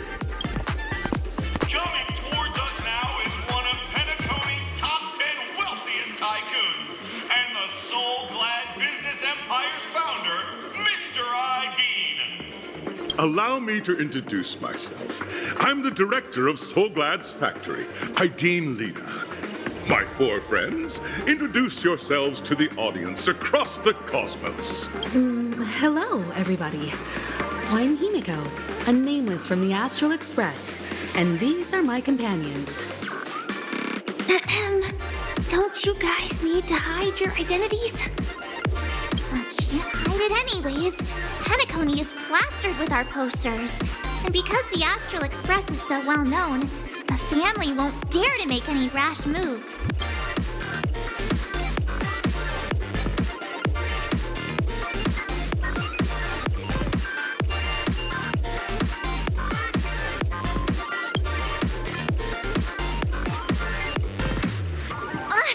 Don't expose my net handle to everyone. Hello, everyone. I'm March 7th.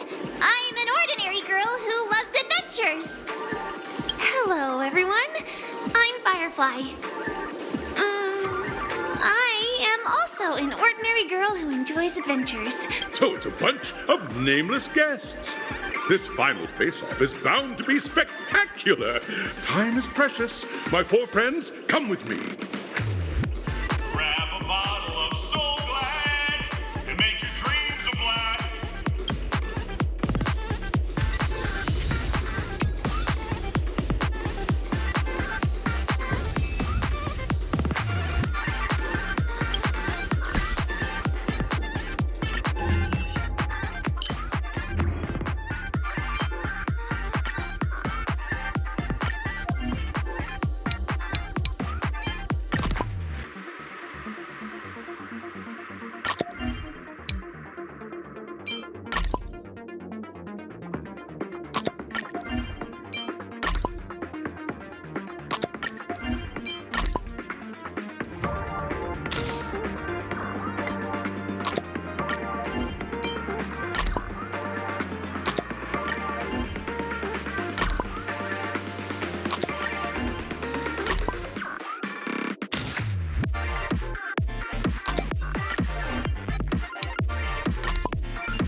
Is that a stain? I like this coat. Wipe along, face buddy! Cheer up! Tick-tock! Oh boy! I've eaten too much this time!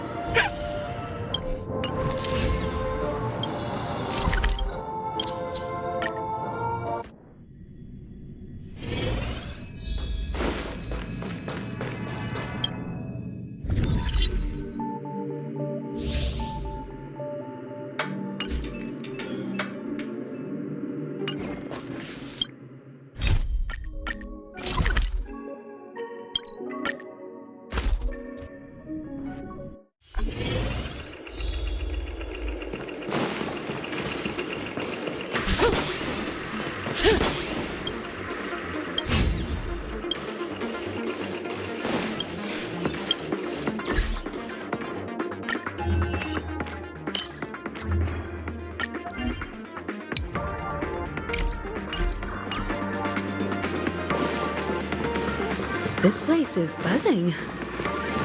That's right. This venue is a miniature representation of that time known as the era filled with boundless possibilities.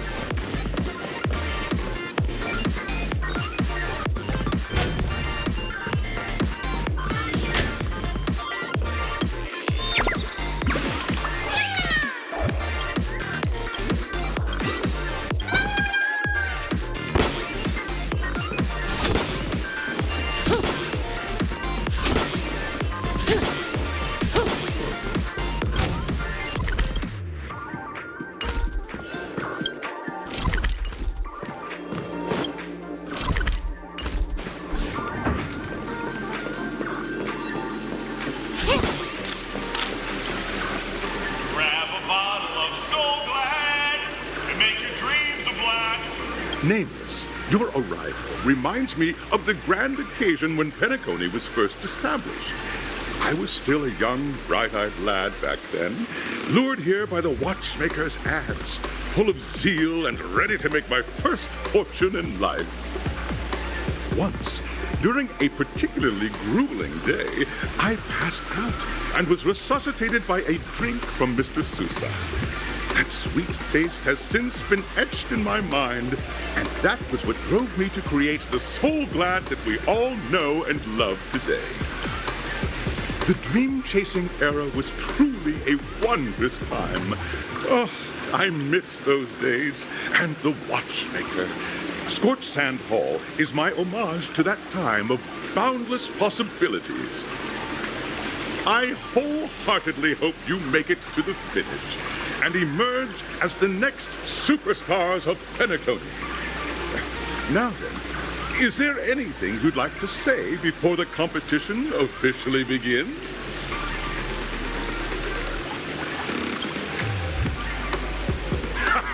That's the trailblazing spirit. How about you, Miss March? Hello, everyone! Next up, get ready for the Mega March 7th Adventure, where I'm going to break the speedrun world record! Trailblazing into the uncharted and challenging the limits. That's Miss March 7th for you. How about Miss Firefly? I hope that by the end of this journey, everyone will have achieved the outcome that they hoped for. Ah, a wonderful wish! Miss Himiko, what are you expecting from your team? Safety first, everyone. Simple words, but full of warmth. Waiting for you are 3 stages, each connected to that era. The first 2 stages offer 2 distinct paths to choose from, with unique challenges on each route. And in the last stage, you will face off against a champion who has defended the title to this very day. A beloved contender whose noble virtues are unrivaled. Those are the rules. Simple. Everyone clear? Now, I hereby announce that the 33rd Scorched Sand Festival of the 20th season, sponsored by Soul Glad Enterprises, has started.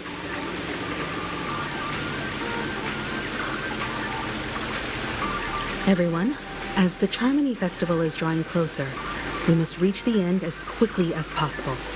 Factoring in efficiency and safety, splitting up into 2 groups is the best choice. March and I haven't known Miss Firefly for too long and aren't overly familiar with her. It'd probably be better if the 2 of you paired up. Fine by me. Let's do it. All right. I don't have a problem with that.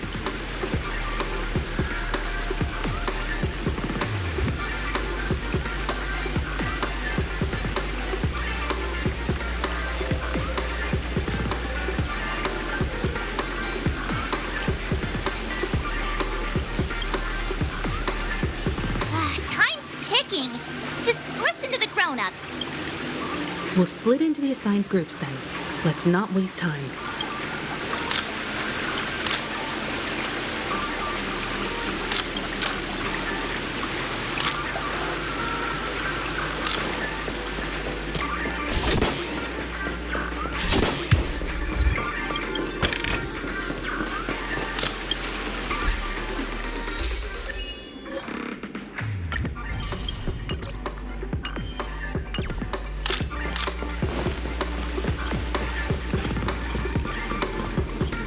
Welcome to the first stage of Soul Glad Enterprises' 33rd Scorched Sand Festival of the 20th season, Dream Play Fantasia.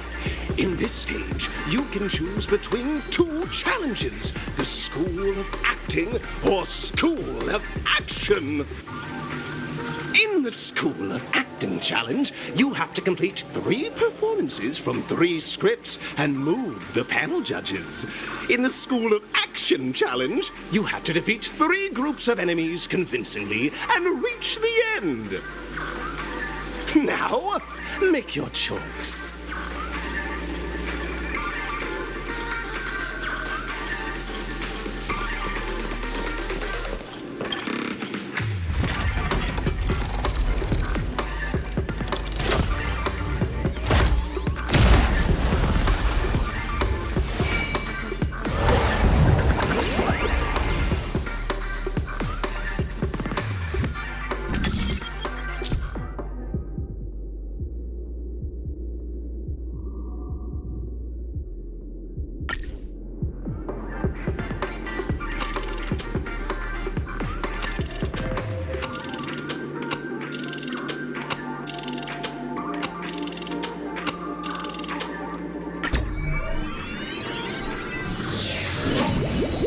The champion's crown awaits you on the stage.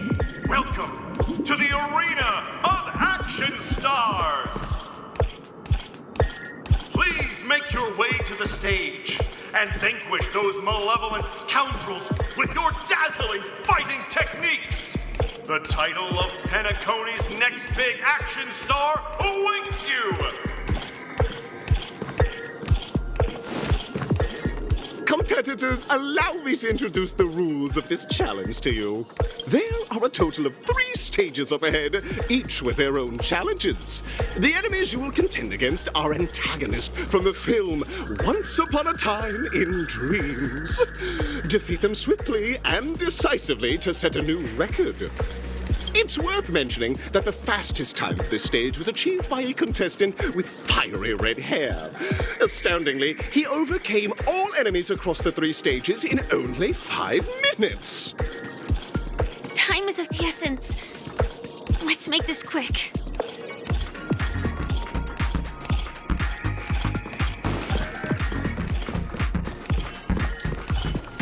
Make a wish.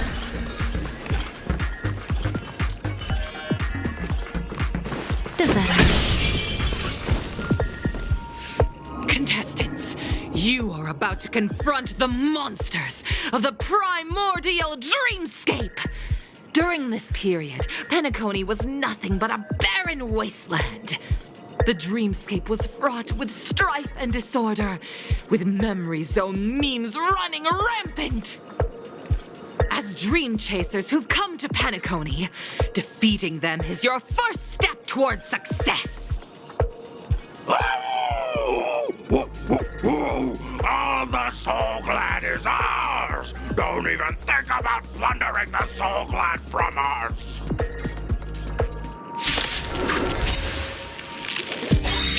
Repay!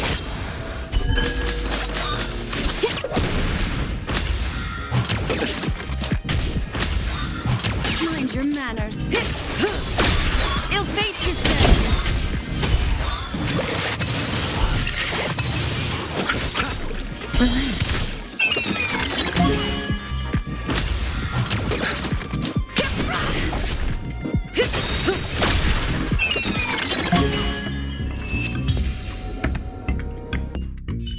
Soul Glad! My Soul Glad! Pretty simple. I just hope these tests don't take too long.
Congratulations on becoming the first group of Dream Chasers! Answering the call from the Watchmaker, you are disappointed to learn that Penacony isn't paved with gold. Resigned to your current plight, you start from the hierarchical dredges, biding your time for a chance at success. Just as you're about to give up, a downpour sparks a business idea. You enter the umbrella business!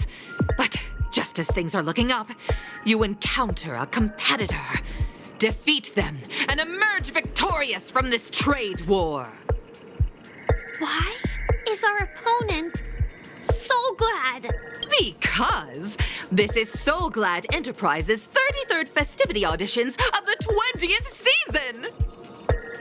Isn't this just product placement? To safeguard the integrity of Soul Glad, I will soar high into the sky and become its shiniest star.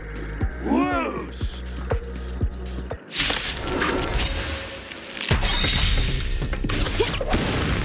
The dead return!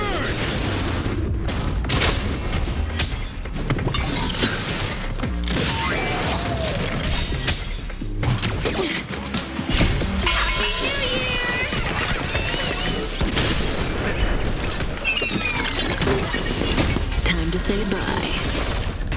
Boom. Ill fate is dead. Stand still.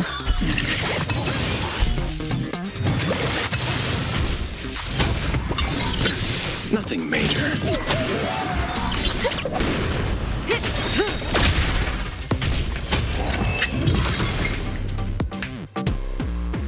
The world kisses me with pain, and I provide with Soul Glad in return.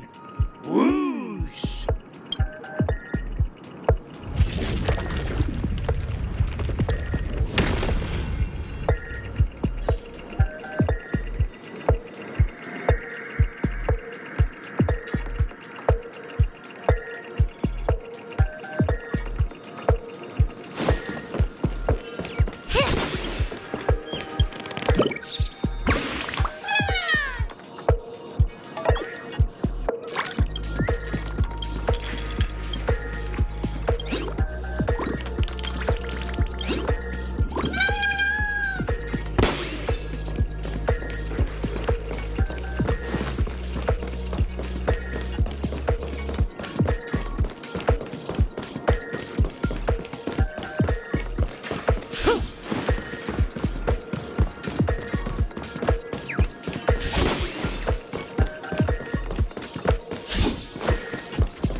Does that hurt?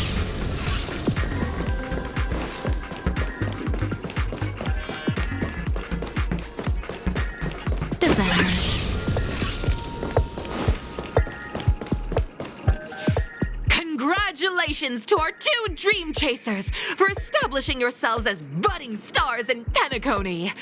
However, now you face a competitor selling at low prices, pushing you to the brink of bankruptcy! No matter how lengthy the battle, you always persevere. Topple this powerful opponent, and the tides will turn, paving a way to success! None will take my Soul Glad away from me. I will use the Transmutation Arcanum to turn into a dinosaur! Oh, dinosaur! Devour my enemies! Grab a bottle of Soul Glad and make your dreams a blast!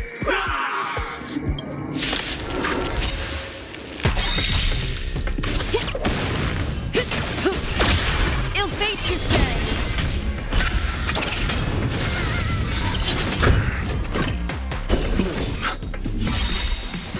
The dead return!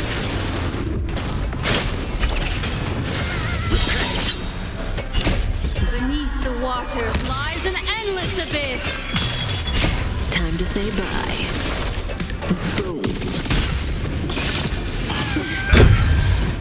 Receive perceived divinity. Stand still.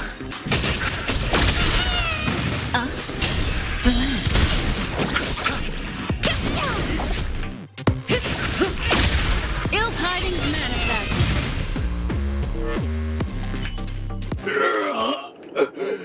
The body withers, but the soul-glad name shall not. You truly are a beast, more than I can ever be. That should do it! Okay. Let's go. Mr. Yang is waiting for us. Isn't this fight way off from the actual storyline? Transforming into a dinosaur isn't imaginative enough for you? This is the sort of magic only seen on Penacony. Anyway, let's get back on track. Where were we? Oh, that's right. After an extended battle, you finally emerged victorious! But the companion who journeyed to Penacony with you chose to leave, having lost all hope. In the years that followed, you encountered each other once more on the prosperous streets of Penacony, but dared not call out to one another. Perhaps akin to the lingering regret of every dream chaser. Ah, well done! You brought to life the thrilling action scenes from Once Upon a Time in Dreams with your fighting skills. Looks like we won! Let's hurry up and get to the next stage.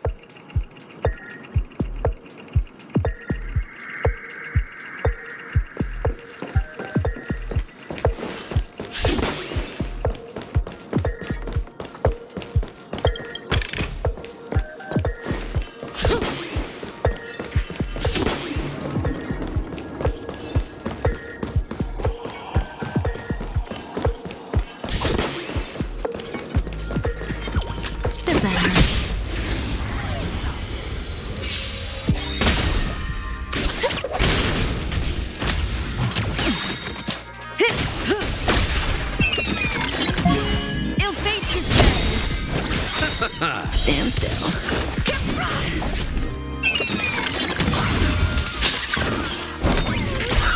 Time to say bye. Boom.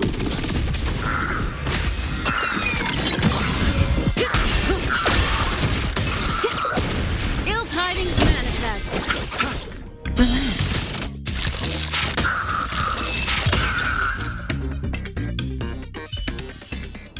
The human body is beautiful in its fragility.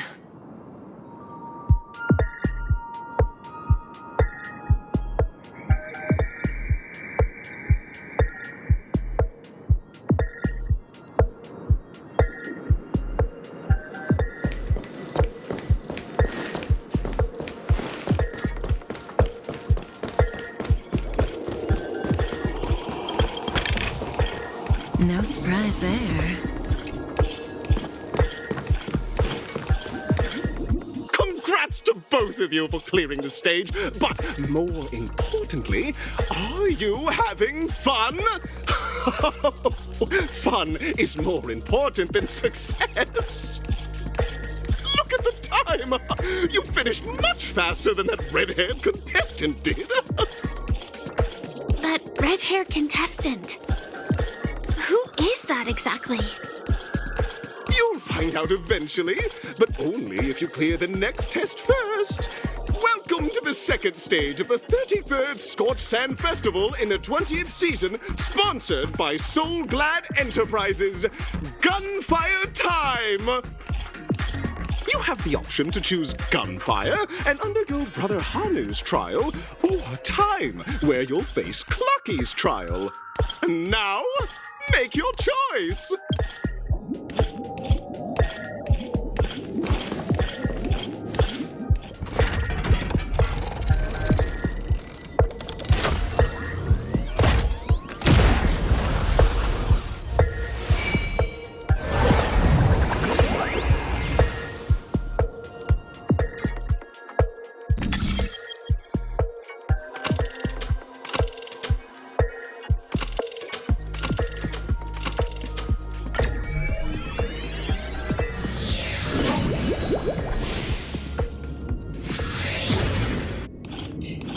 friends. Welcome to the enchanting universe created by the Watchmaker. Awaiting you is the morally dubious yet ever-charming character from the animated Clocky series, Hanu! It is said that these cartoon characters were inspired by the Watchmaker's own experiences. According to research by Clocky scholars, the original Hanu of reality shared a deep friendship with the Watchmaker, akin to comrades in arms. Enter into the world of Hanu via the TV by the entrance and partake in an enchanting and suspenseful story with him. Good luck in there! If it's a gunfire trial, we should be able to settle this with a fight, right? I hope this won't waste too much of our time.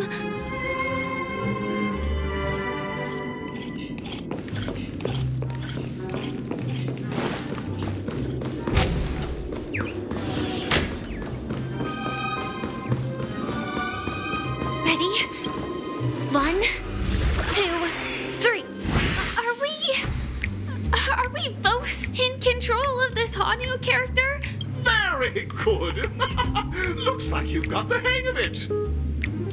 In this Hanu's Adventure episode, Boss Stone has gathered his battleships for an assault on Dreamville. Old Buzzfly, Cousin Wolf, and Bombhead are all raring to go. The brave Hanu must thwart their advance and protect his home! Alas, Hanu presently is ill-equipped to fend off the malevolent mischief makers, which is why he is preparing to seek out the Puzzle Gentleman's aid. Go forth and speak to him.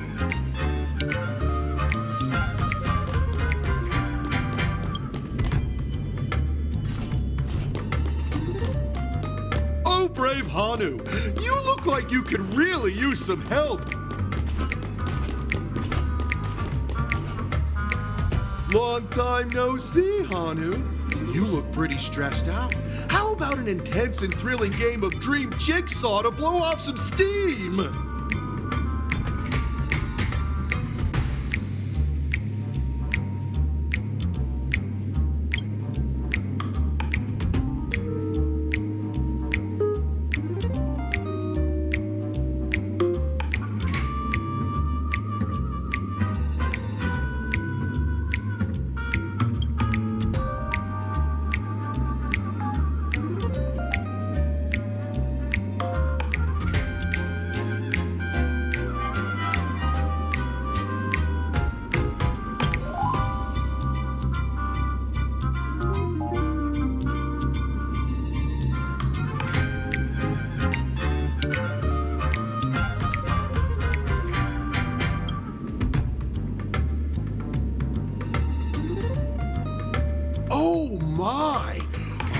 Telling me that Boss Stone has rallied the villains to seize Dreamville? What a dreadful twist of fate! Listen closely, Hanu. I'm aware you're in need of a suitable weapon. And I also know there's one just upstairs. But you know what?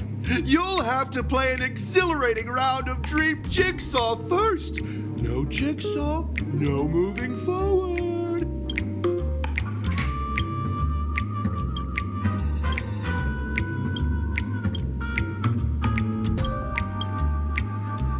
Now scurry along, Hanu, but tread carefully. Two ne'er-do-wells are also eyeing those jigsaw pieces. Either outsmart them with the quick knockout, or ensure they don't catch you in the act. I can't wait to see you finish the Dream Jigsaw. Best of luck, Hanu. Let's stay alert and make sure those monsters don't spot us.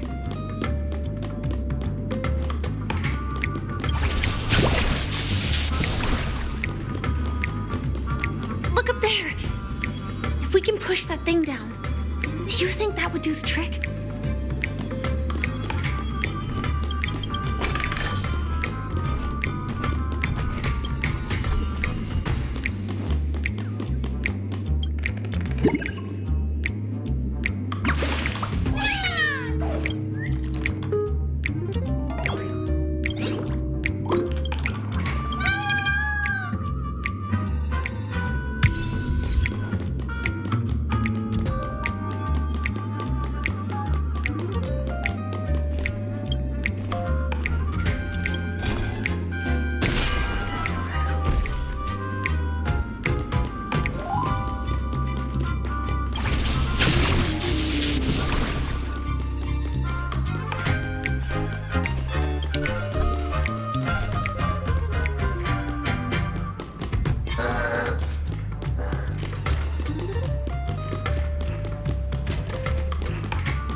places. Let's hurry back.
Sensation of perfect alignment.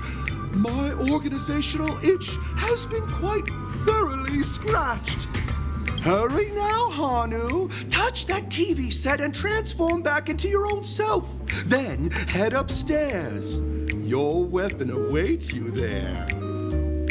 Are such haphazard instructions really okay?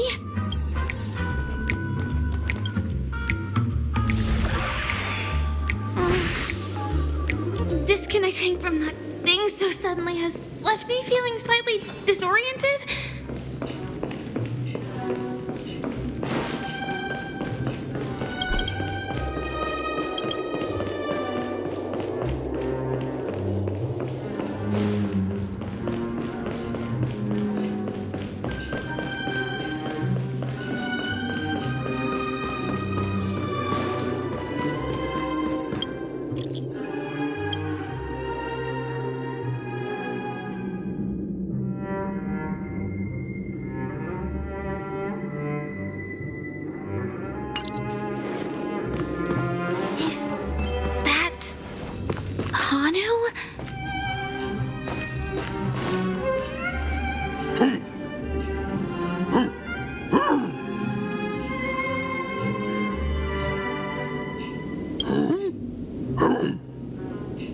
What exactly is he talking about? Tick-tock! It's time for me to make an appearance! Clocky? I can also see him.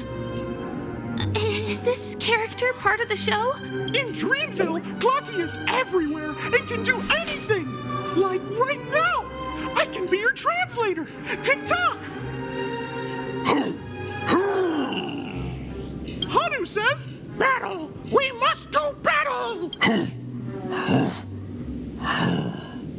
The enemy is at our doorstep, and we have no path of retreat for the future of Dreamville! Touch that suspicious-looking TV right now!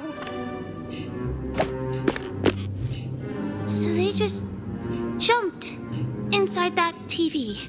Sheesh. The logic in this plot and dialogue is really being pushed to its limits.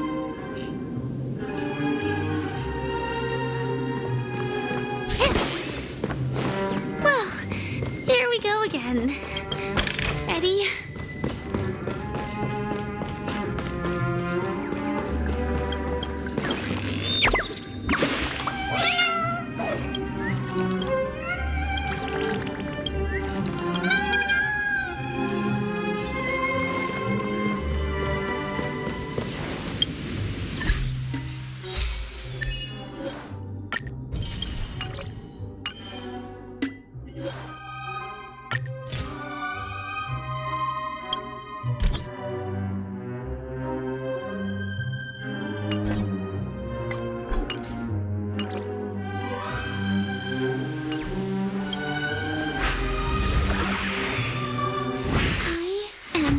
Gradually getting used to this. Who knows? I might even be able to perform some high-level moves with Hanu. Oh, did someone say high-level movies just now? That's right, pal. The upcoming script is just exploding with all sorts of high-level shenanigans. Last we saw, Honu was preparing for battle. Suddenly, he hears heavy footsteps coming from the hallway. Malevolent mischief makers have broken into his home. But brave Honu won't go down without a fight. He instantly sprints for the storage room, ready for a do-or-die showdown against the baddies. But we still don't have any weapons in hand. Guess what? Hanu's favorite bazooka just so happens to be in that storage room. So let's move on. What a coincidentally convenient plot twist. It'd be even more awesome if the organizers allowed me to wear armor.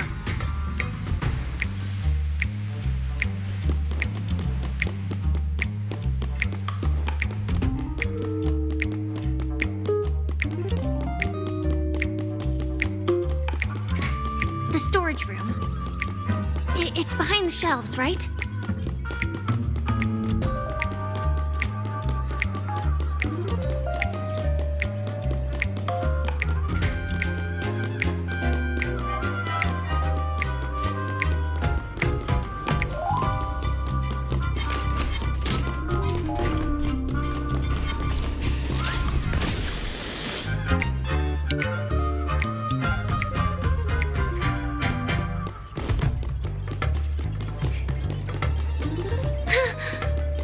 He wasn't lying.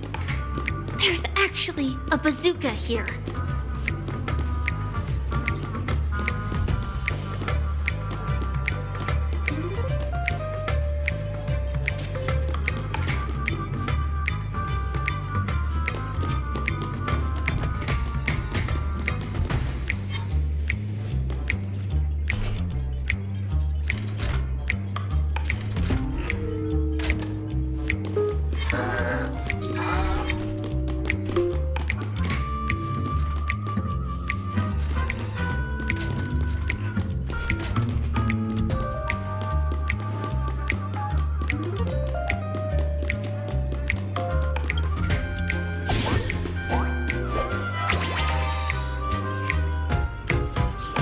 Now we should have a way of dealing with those baddies.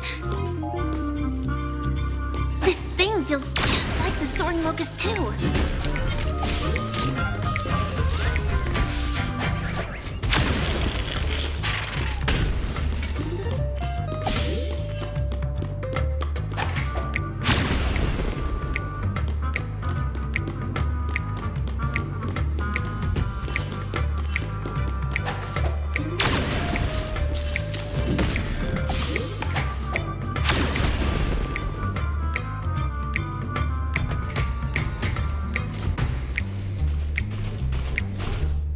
Careful. It looks like we've got more company. Get ready to fire!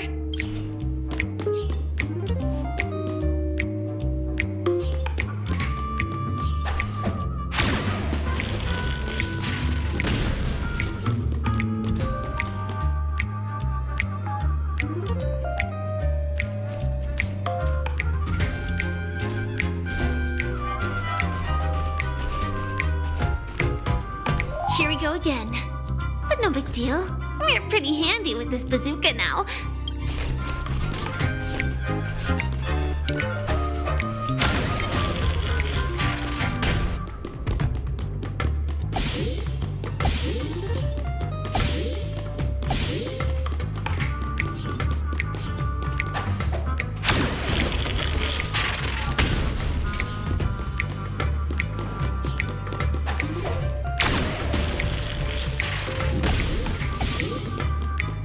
That should be all of them, right? Oh my! Honu is on the street! Everyone! The stage is complete! Quickly! Head through the TV to the next stage!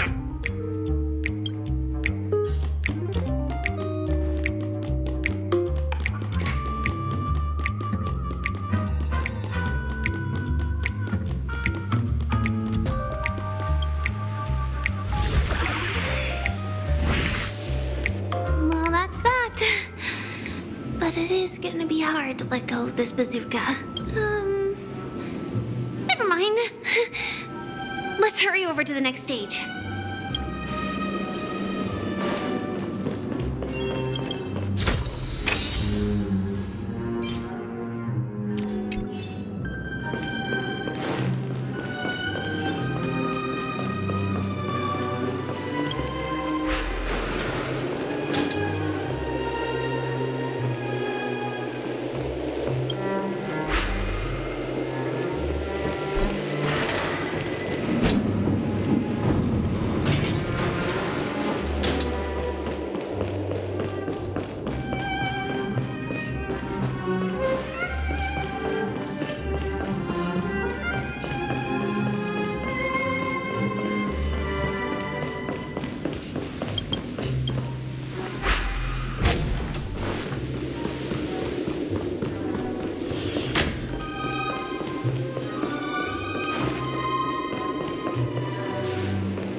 Hanu has actually fallen.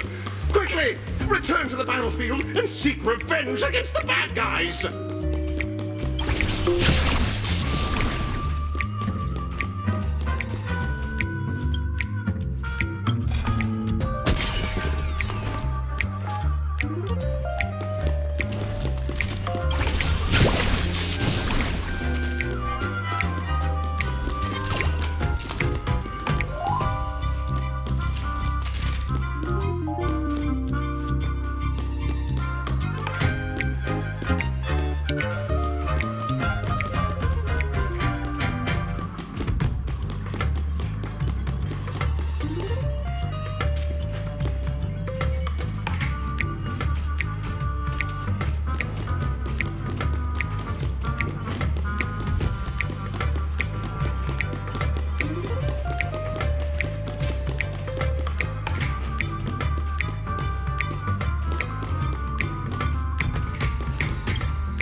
Congratulations to both of you! Oh, you've overcome all obstacles and proven yourselves. But, unfortunately, there is only one who can be Penacony's festive superstar. In the final stage, you will face the defending champion. If you fail, you will lose the opportunity to become the festive superstar. Welcome to the 33rd Scorched Sand Festival's third stage in the 20th season, sponsored by Soulglad Enterprises' Superstar Showdown.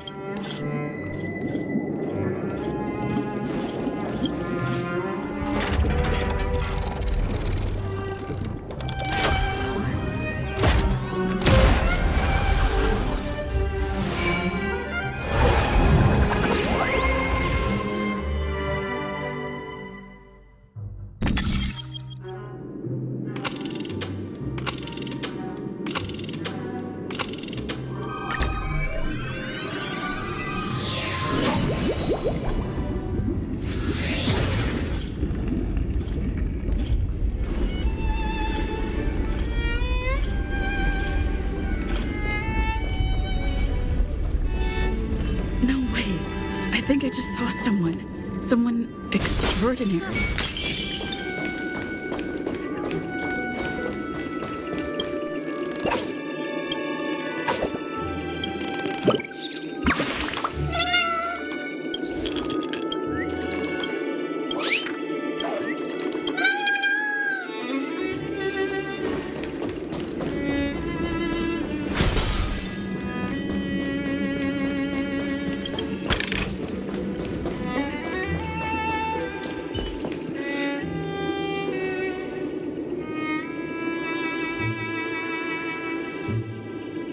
Are you a Knight of Beauty?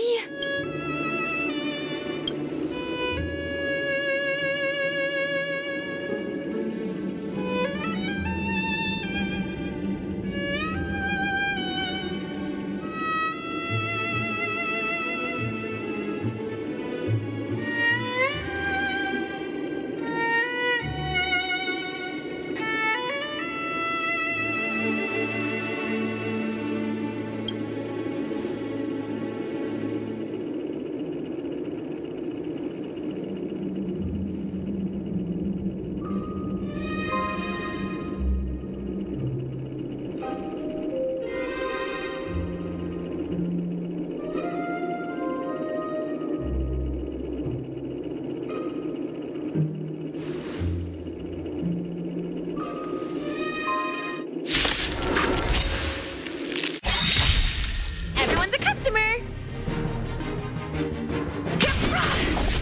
Stand still. Behold, the symbol of pure...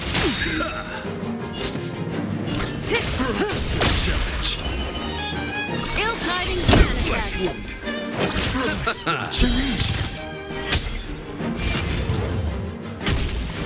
You are fighting a gentleman. Put forth all your might. Thanks. You're too Eternal good to me. sleep is not the end. The dead return! Turn out your pockets! Rise to the challenge. Say bye to breathing. Rise to the challenge. You'll face yourself. Rise to the Stand still. Mind your manners. Lifetime loyalty. Forget your wallet? Will find you. May as well kill them all. Let the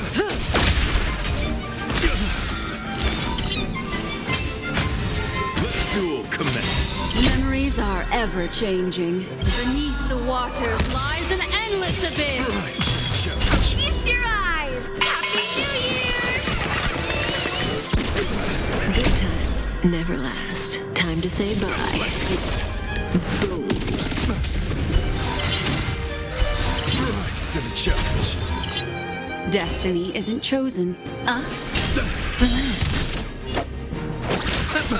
Turn out your pockets! Rise to the challenge. Confess. Put forth all your might. Stand still. Forget your wallet? You chose the wrong enemy. Trained. Receive divinity. Here we go. Put forth all your might. Eternal sleep is not the end. The dead return! The flesh wound. Say bye to breathing. What do you want to know? Ill tidings manifest. Behold, this symbol of Kyo. You're fighting a gentleman. Good times never last. Time to say bye. Boom.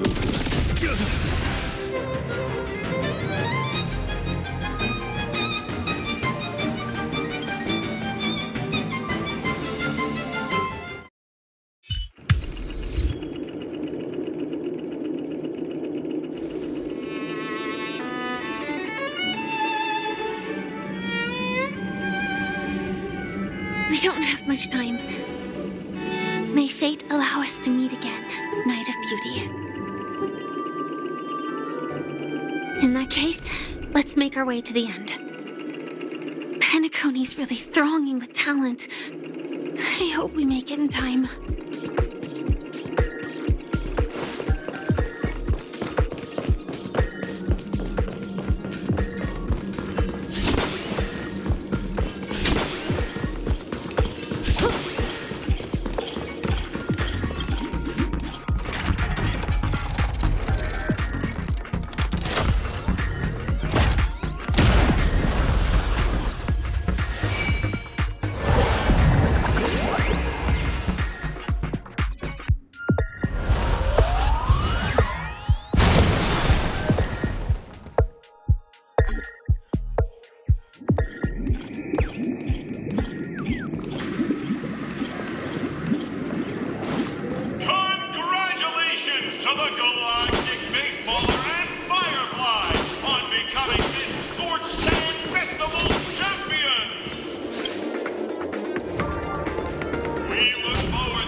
Congratulations to the both of you on becoming the festive superstars of this year's Charmony Festival.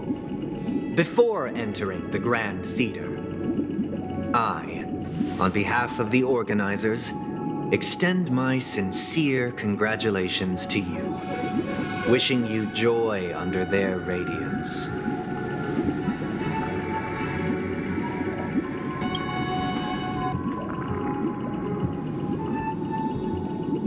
As previously promised, my sister, Mr. Yang, and I have met with the Dream Master.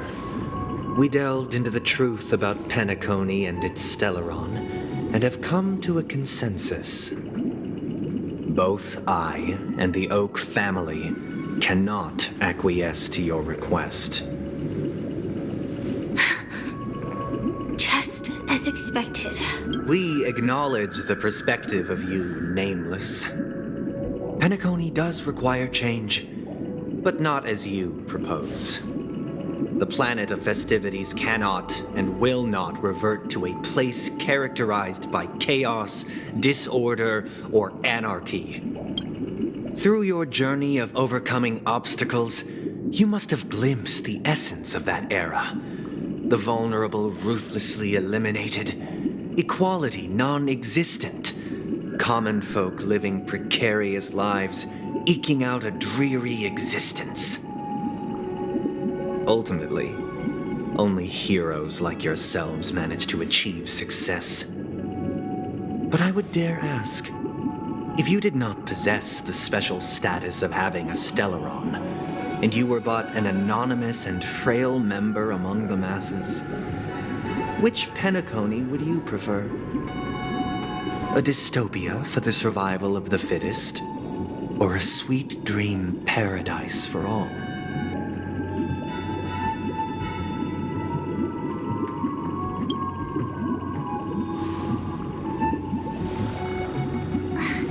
That's not the point! Don't let him mislead you!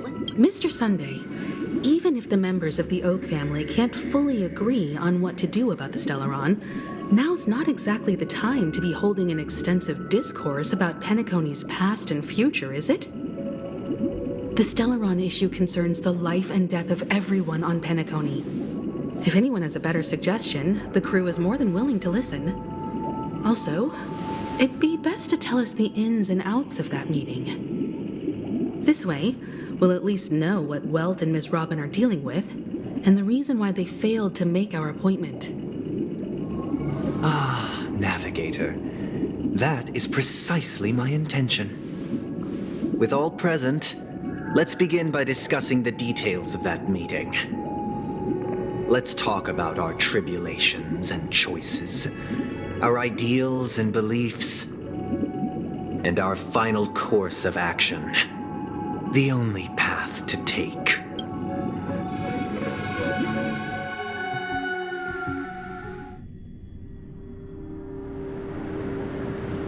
You mean to say that for the longest time, there have been scoundrels who would use the Charmony Festival that I have bequeathed to the masses as a tool to realize their ambition? Indeed, Dream Master. Once the Charmony Festival begins, the Stellaron's powers, along with the song, will be broadcast across the entire planet of Penacony. And then everyone in their dreams will be unable to awaken. This is indeed surprising to me. The dreamscape is maintained by the collective effort of the 5 families. If someone were to use the Charmony Festival to recklessly disseminate the power of the Stellaron, this individual must hold a position of great authority. Do you have any suspects? I'd like to ask, did you really not know of the Stellaron's existence? I would have never thought that this Nameless would point the spear at me. Quite astonishing indeed. If I have offended, the Astral Express extends its sincere apologies. But the current circumstances are dire and leave no room for meticulous inquiry. We're doing this out of concern for the Dreamscape's safety. So, if you could, please alleviate our concerns. Dream Master, it's just to prove that the Charmony Festival has nothing to do with the Stellaron. If we're being overly cautious, I will return to the stage to offer tribute in song, just per the arrangement.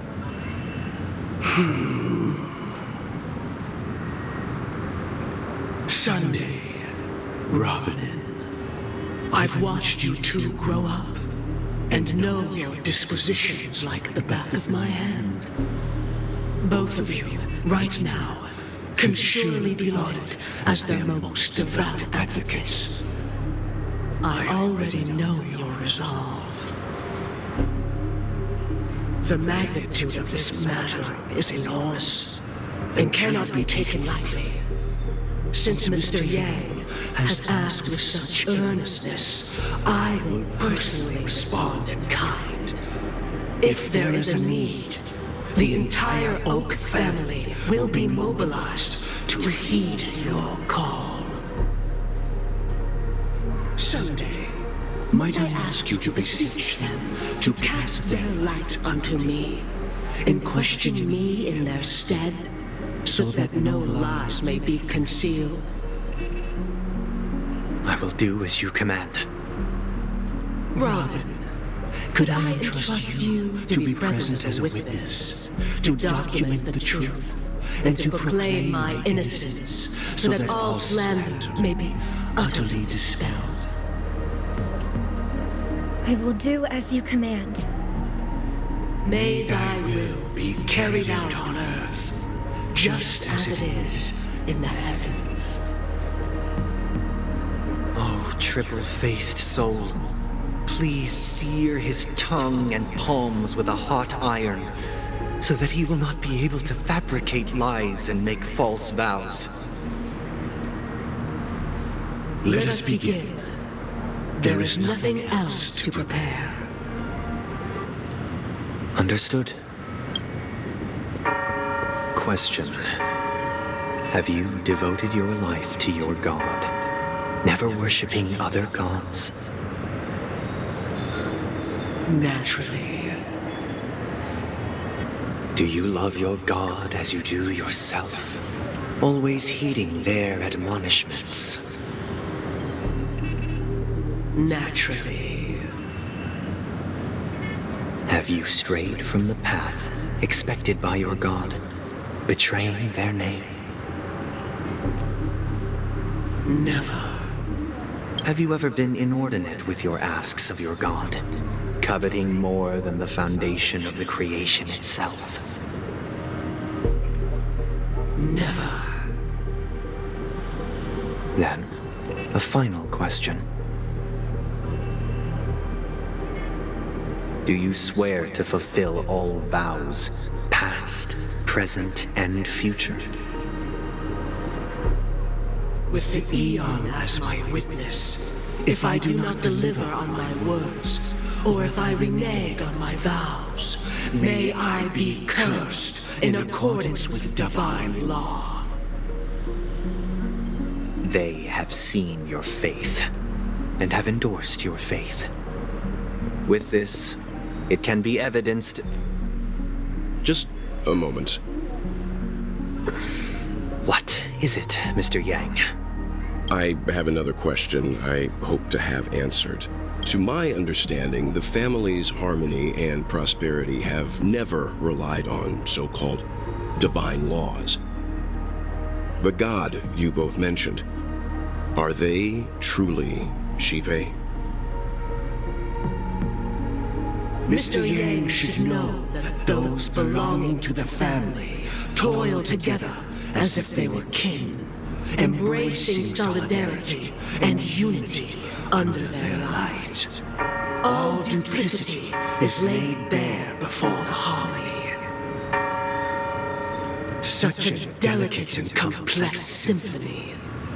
Which other god could perfectly harmonize this, if not for the great one, Xipe? Perfectly harmonize. Therein lies the problem.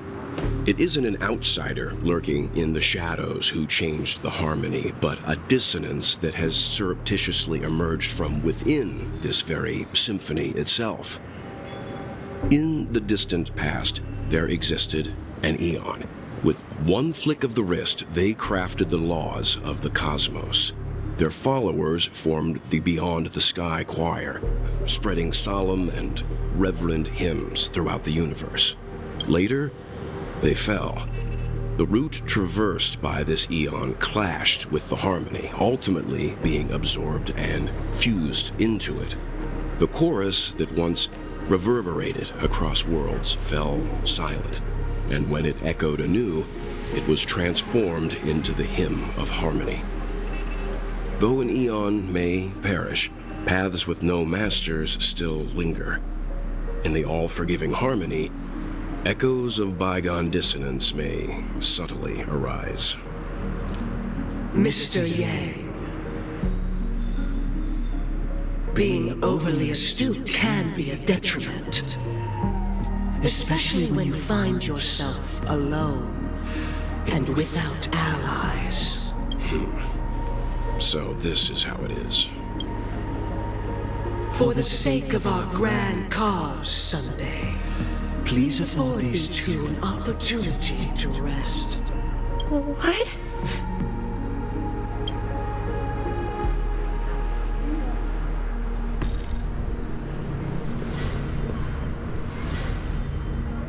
Sorry, Robin.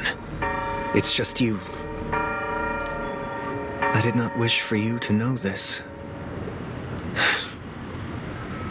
It's a pity that things have turned out this way. So, this is the true reason I can't sing? The shadow that envelops Penacony is actually... We were never children of the harmony. Our ideal paradise could not have been crafted by Xipe. True bliss can only be guaranteed by the one who transcends the many. Within the foundation of law, humanity establishes civilization, and through harmony, we obtain order.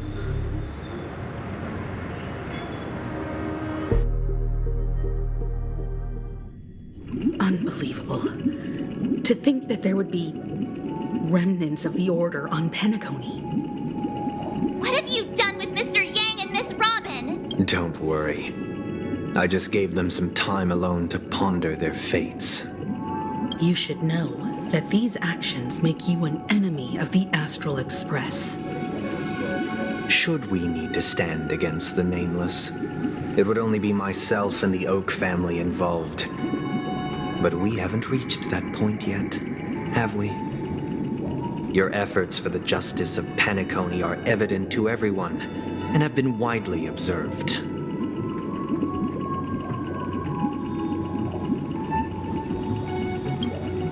Oh, I intend to. But that hinges on the outcome of this negotiation. If it is the Order that drove you to imprison Welt and Robin, and you're using them to coerce our compliance, then there'll be no point in entertaining any type of discussion. You're mistaken, Miss Himiko. They are in very safe hands, and just as the family has always proclaimed, no one can be harmed in the dreamscape, least of all in the beautiful new world belonging to the Order.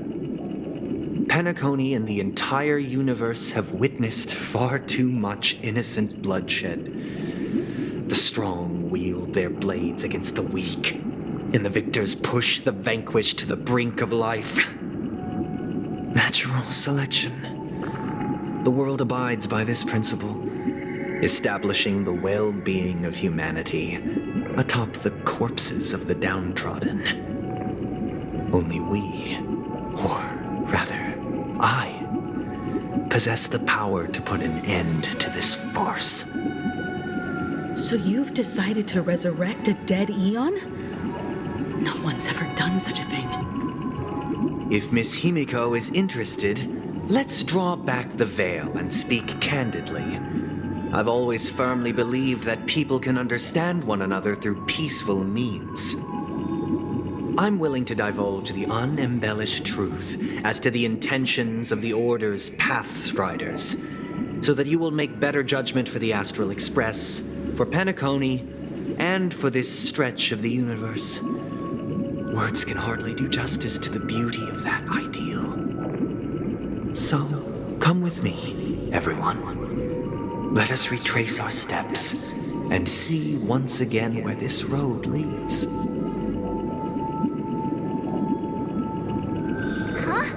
Where'd he go? Welcome. This isn't any location in Penacony's dreamscape. It's my inner world. The reason the scenery before you remains unchanged is because your consciousness has drawn on similar concepts to fill in the gaps. Did you do the same to Welt? It's a tuning process. Stronger in effect and more draining on the mind. The gray-haired guest has experienced it before, so she should understand what it entails. Tuning allows you to intuitively grasp my feelings, which also means that I cannot hide anything from you. Now, everyone, please look at the huge screen. The road we once took begins here. From this point on, you will witness the numerous decisions I've faced. I've selected a portion of these to share with you. I believe after going through similar predicaments, you'll be able to better understand my thoughts. Let's begin. The first decision. A story about a baby bird. This story happened when Robin and I were very young. We were victims of the Stellaron disaster, and the family's Mr. Gopher Wood, who would later become the Dream Master of Penacony, saw that we siblings had no one to turn to and took us in. later on. Robin and I lived a time with nary a care in the world. One day, after dinner, while my younger sister and I were lounging about in Mr. Gopher Wood's yard, we spotted a fledgling Charmony dove all on its own. That baby bird was tiny. It didn't even have all of its feathers, and it couldn't sing. When we found it, it was already on its last breath, having fallen into a shrub, probably abandoned by its parents. We decided to build a nest for it right there and then. However, thinking back, that winter was unusually cold, with fierce winds at night in the yard, not to mention the many poisonous bugs and wild beasts in the vicinity. It was clear that if we left the fledgling in the yard, it stood no chance of surviving until spring. So, I suggested we take it inside, place it on the shelf by the window, and asked the adults to fashion a cage for it. We decided that when it regained its strength enough to spread its wings, we would release it back into the wild. The tragic part, something that we'd never considered, was that this bird's fate had already been determined long before this moment. Its destiny was determined by our momentary whim. Now, I pass the power of choice to you all. Faced with this situation, what choice would you make? Stick to the original plan and build a nest with soft net where the Charmony dove fell. Or build a cage for it and feed it, giving it the utmost care from within the warmth of a home. I eagerly await your answer.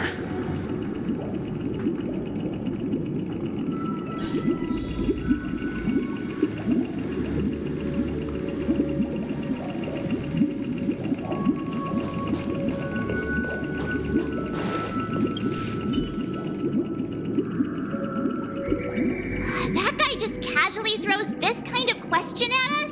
What exactly is his deal? But fine, I'll answer, I guess. If it were me, I guess I'd choose to build a cage for the little Charmony dove. After all, leaving it there, it's bound to get hurt by wild animals or something. And that'd just be too sad.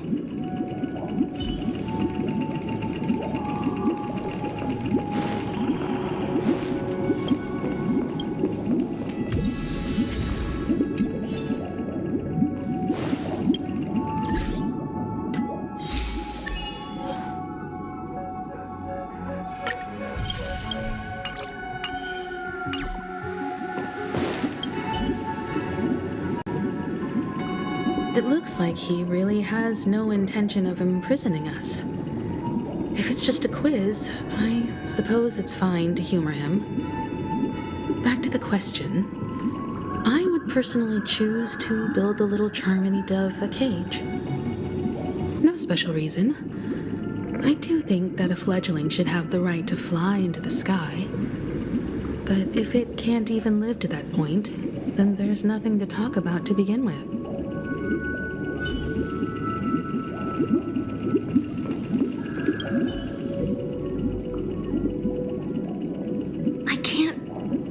His intentions right now, but based solely on that question, I would probably choose to build that dove a cage. Even if I was gonna release it back into the sky, it'd have to be strong enough to fly first. If I left it where I found it, I fear it'd never get the chance to fly ever again.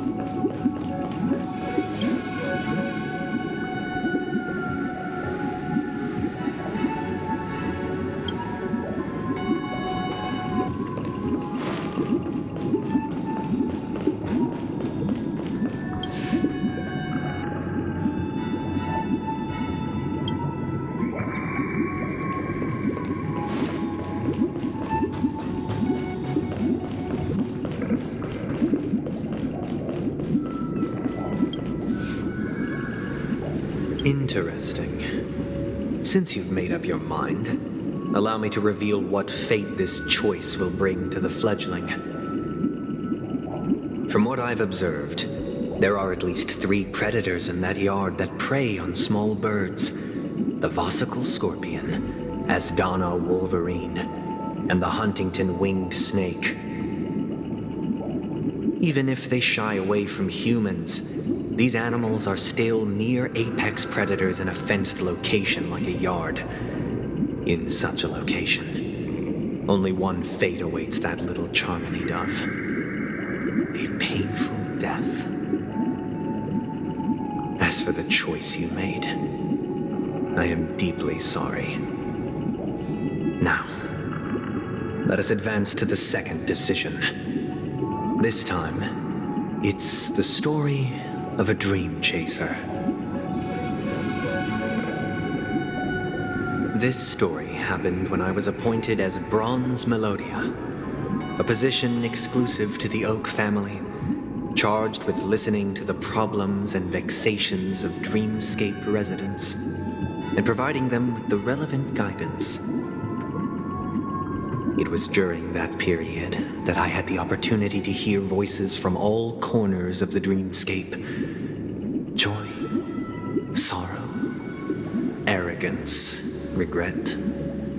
The complex tapestry of human nature that formed the world. And I was fortunate to catch a glimpse of it. He was a dream chaser and an illegal stowaway. Just like the rest of them, he came to Penacony in search of a better life, except that, to most people, the price he paid, I suppose you could say it was everything. He told me I sold everything I could at home. The house, the land, even his 2 children. He said he could not afford to raise them, and that at least they could eat if they lived as slaves. He had a plan in place. He would buy back his children once he had made his fortune, and enjoy Penacony's beautiful dream with them. Alas, his plan to smuggle himself was somewhat clumsy, and he was sniffed out by those pig-headed hounds. After hearing the Dream Chaser's story, I immediately appealed to the Bloodhound family to cease their pursuit. That way, at least he could live peacefully. But I was still too naive to the ways of the world. I did not anticipate that what I thought was a kind gesture would later lead to dire consequences. I'll tell you the outcome soon. For now, I'd like you all to make a choice. Will you do as I did and try to convince the Bloodhound family to stop their pursuit so that the Dream Chaser may live peacefully and realize his wishes? Or will you remain silent, leaving him to languish while the hounds are hot on his heels until his inevitable judgment arrives? I look forward to everyone's decisions. Who knows? Perhaps they might even alter the outcome of this tragedy.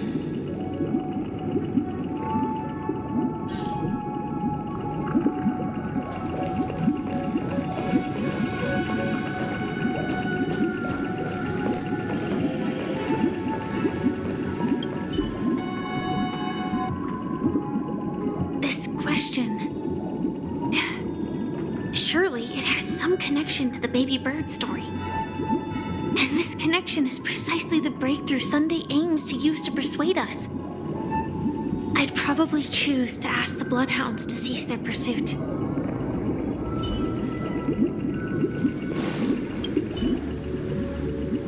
A dream chaser story. If I acted out of kindness, I would probably ask the Bloodhounds to stop their pursuit and lend him a hand. But what cruel repercussion would this choice result in? I think Sunday must have been deeply impressed by the limitations of the strong defending the weak through this incident.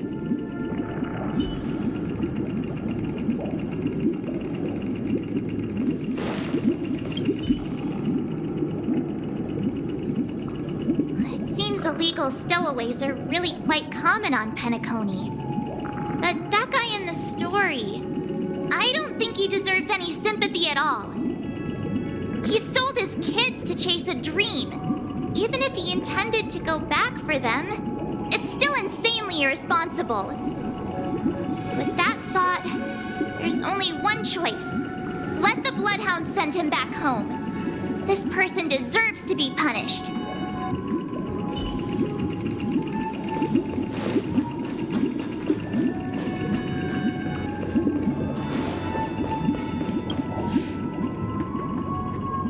I'm honored to witness you arriving at the same decision. Out of respect, I'll share with you the dire consequences that my choice back then brought about. First, the outcome. He attained major success. After avoiding capture, he ran a business for a few years, very quickly making a name for himself, elevating his status. He might not have become a tycoon like old Audie, but he was considered a character of excellent repute. Now then, did he realize the wish he set out to achieve? No. The last time I saw him was in the real world, where the hounds were going to permanently exile him, and I was the accompanying bronze melodia. The mission was simple. Listen to the criminal's repentance. He told me the reason he was in this predicament was because he conspired to usurp the head of the Alfalfa family. When I asked him about his 2 children, he instead responded with a question. What children?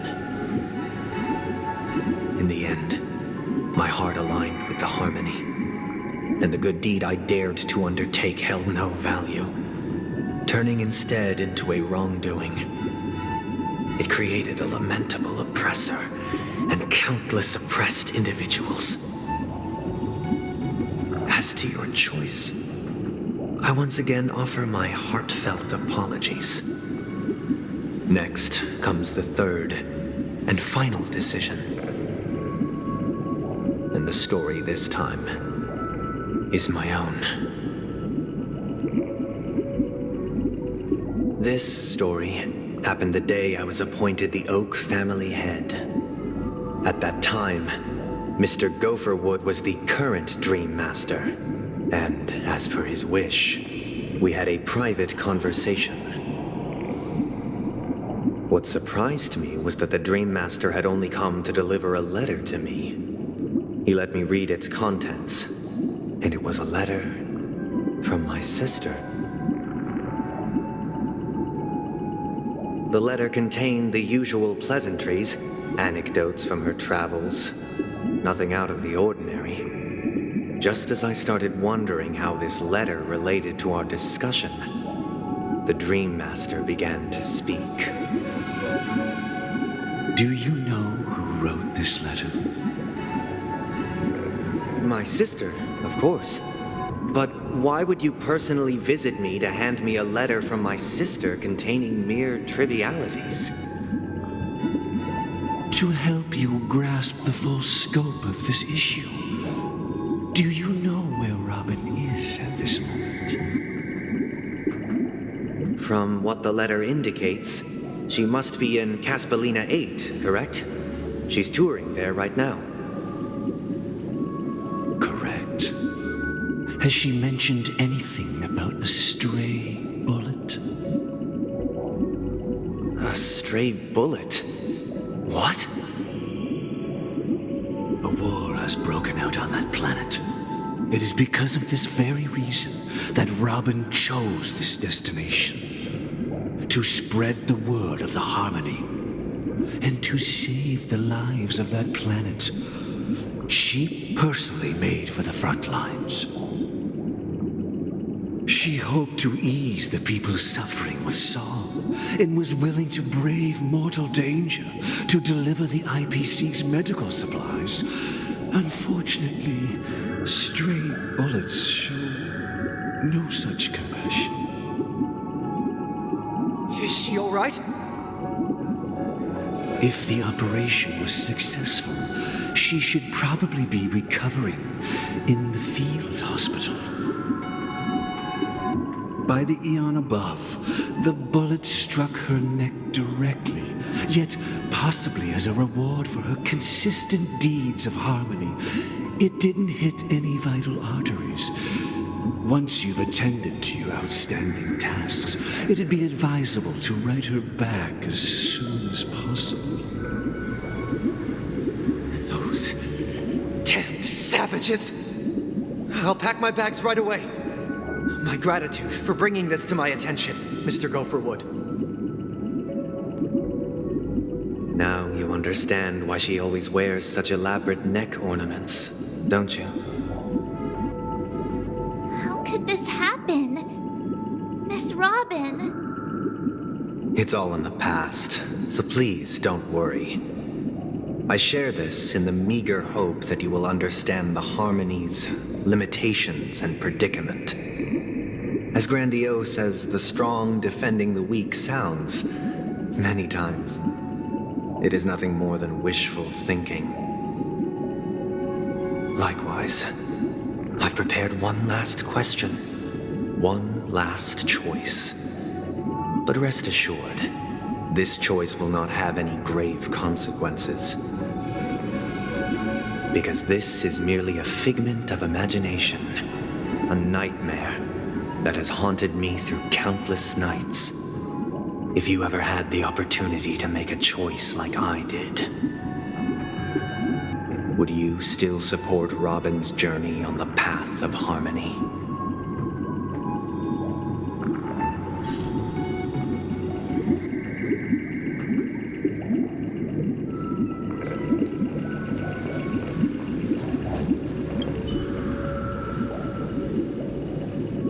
Miss Robin's courage is admirable.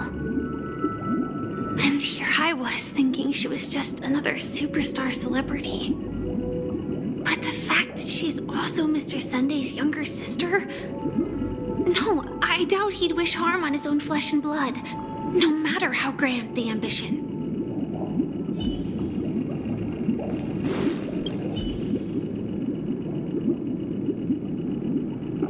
I often feel like I've dreamt of similar scenes on certain nights.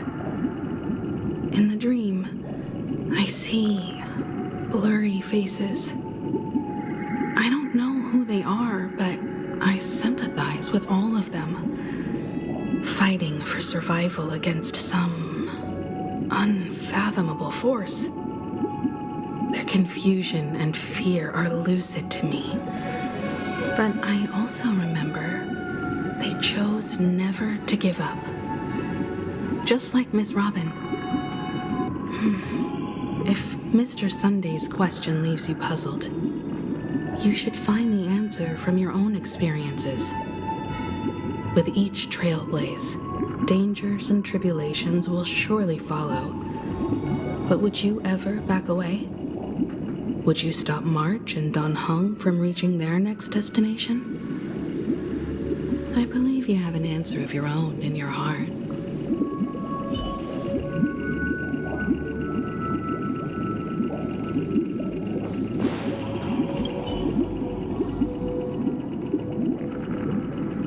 I can't believe that happened to Miss Robin. The strong defending the weak is a great mantra, but if I had to pay such a price,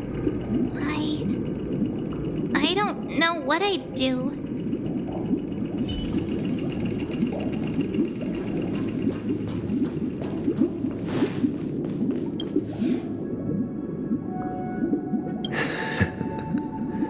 I see.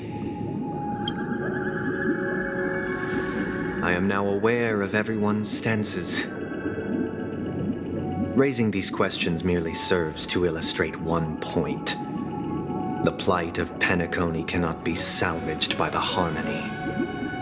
The true foundation for a sweet dream paradise can only be established through the order, where the strong govern the weak. I know the suffering of being tormented, the turmoil of losing your way, how sorrow and even despair set in when matters don't work out. All of this causes me unending pain, because this is not what happiness is at all. We must teach the weak how to live a happy life. And this life isn't some noble propriety that the upper crust preaches, but in definitive terms, a way of survival that belongs to everyone. So what is your definition of living a happy life? Good question. Human consciousness is fundamentally an illusion, a cage known as self-worth. People lured in by this illusion make mistakes, yet still ask that external influences bear the burden. When one mistake after the next permeates the masses, they become impossible to trace. Thus, the amassing of these individual cages culminate to form a prison, a place dictated only by the rule of survival of the fittest. Nature is always accompanied by predation and sacrifice. Its antithesis is known as order. That is what I want to do. Unite people's happiness under the banner of order. They won't need to make bitter choices any longer, nor face the weaknesses of humanity. They can cast aside their primal instincts to build a haven for mankind. Simply describing thoughts is far too abstract, so allow me to provide a simple example. As you all may know, there are societal norms like weekends and long weekends that exist on some worlds. During these hard-earned rest days, people are given the chance to extricate themselves from the stresses of everyday life, allowing a certain tranquility to return to their souls. And it is only on these days that people do not have to adhere to the law where the strong prey on the weak. They can live out their lives happily during these brief intermissions. It's just a pity that 2 or 3 days are still too fleeting compared to the span of a lifetime. From where I stand, society's ideal system should be 7 rest days. Following Sunday, there should ensue a second, a third, and indeed an infinite procession of Sundays. This should be the face of the new world. Idyllic, eternal, peaceful days. And thus, every person can return to their base selves in this utopia. Some gaze in reverence at the stars, pouring their whole beings into calculating the distance between us and the isolated world of Pagana. Meanwhile, some seek refuge in quiet corners, holding one another, unencumbered by the chains of unwelcome obligations. There would be no need to bear the hardships of reality. Only in this way can humanity face the inevitable end with the purest of spirit, living a life of dignity. This is what it is to live in bliss. Miss Firefly, you who are stricken with entropy loss syndrome, you of all would surely understand this.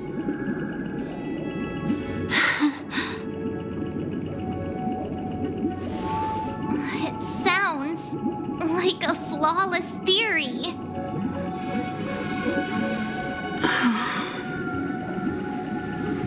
But what is the price to attain all this? The cost is minute, merely a personal and eternal sacrifice. If this paradise is to be maintained for everyone, someone must remain trapped in solitary awakening until the end of the cosmos. awakening. Which means that this so-called paradise is still a dream. Stepping into this paradise means forsaking reality, correct? It is not forsaking, but transcending. Flesh, blood, sorrow, weakness. If the physical is the root of spiritual suffering, it is only logical that we defeat it. But in this supposed bliss, people won't have defeated their demons. The chance to overcome their tribulations would be forever lost to them. In other words, it is an escape. That's another way of understanding it. But there is no shame in escape. On the contrary, the seeds of escape exist in everyone's hearts. Don't you agree, Miss Firefly? And as to why we sleep, it is because we are afraid to awaken from our dreams. But this is not in conflict with the grand plan. Only in acknowledging this can we truly understand the frailty of human nature, and from there, show compassion and protection.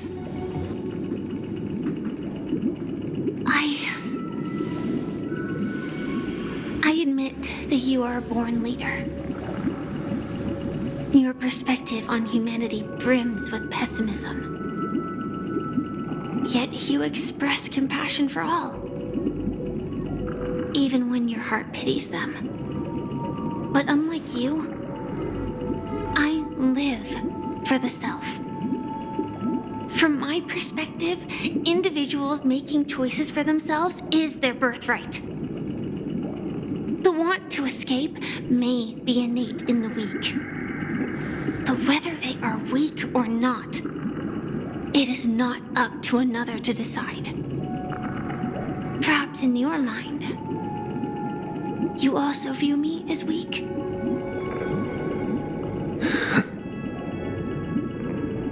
Because I don't think so.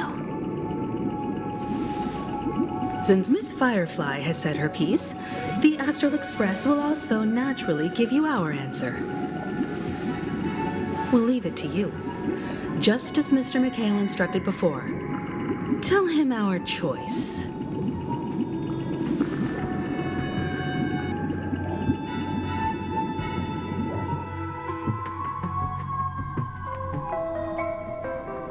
What is this place? Does this place ring any bells, Misha? I don't know, but I feel a sense of déjà vu. What is this place? It's the realm within a dream bubble. This was left to the Astral Express by a nameless, but weirdly, when we entered it, it was completely empty. Dr. Edward from the Dreamscape sales store told me that dreams are formed from memories, and a dream bubble can't take shape if its core is empty.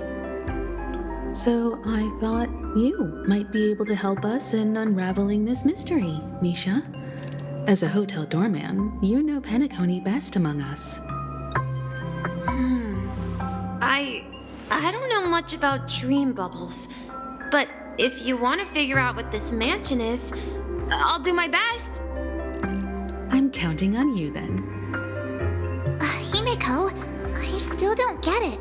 Why were you so sure that Misha had a connection with this dream bubble? I wasn't sure. It was just a hunch. But since Misha feels familiar with this place, my hunch might be correct.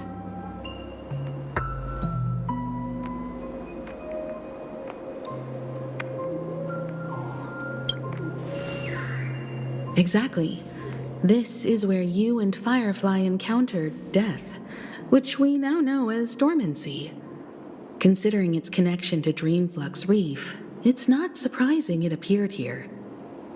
The question now is, who brought you here?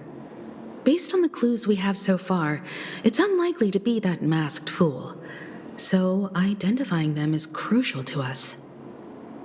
We're drawing closer to the truth once more. Let's give Misha some time, as I believe he'll unveil the secret of this dream bubble.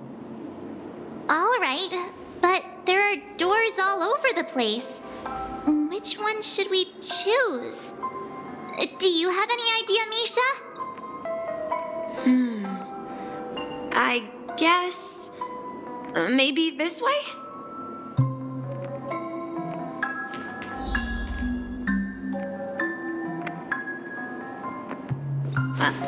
I'm not entirely sure, but... let's give it a try.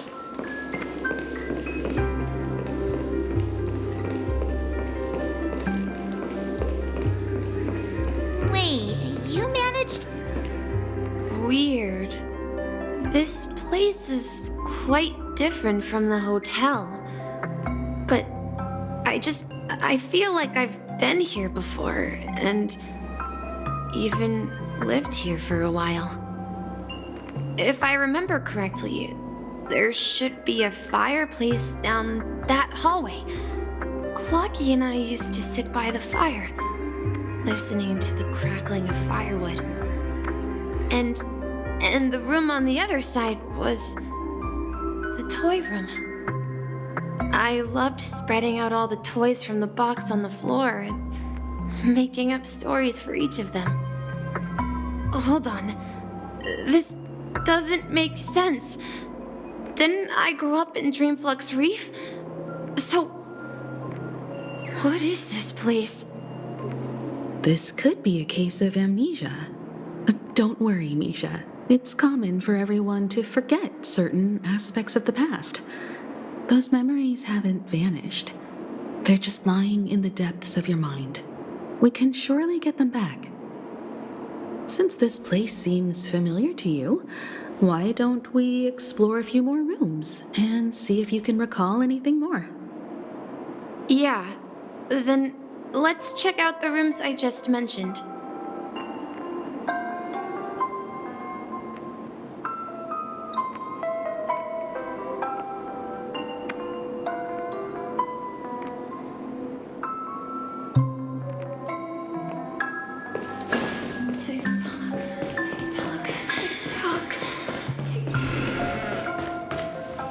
I heard some noises from the room. Origami Bird? That's a friend of mine. You and Origami Bird are friends? Yeah. It's a member of the Compass crew, just like Clocky and Miss Mirror. And there's more than just one Origami Bird. They are a big family with lots of brothers and sisters who look the same. They follow Miss Mirror's orders and handle all sorts of jobs on the ship. They're the best sailors. Sailors? Can origami birds be sailors? Could you tell us more about the compass, Misha? The Compass is a ship bound for the New World. Clocky and his partners travel through layers of fog to the depths of the sea. Whenever there is danger, Clocky will use a compass and guide the ship in the right direction. That's a great story. But in the Penacony cartoon, Clocky and his partners have always lived in Dreamville and never ventured out, right? Huh? Oh, that does seem to be the case. Weird. I clearly remember Clocky arrived in the New World in the end. Perhaps Clocky has a hidden past. So, where has Clocky gone? Did he leave to protect Dreamville?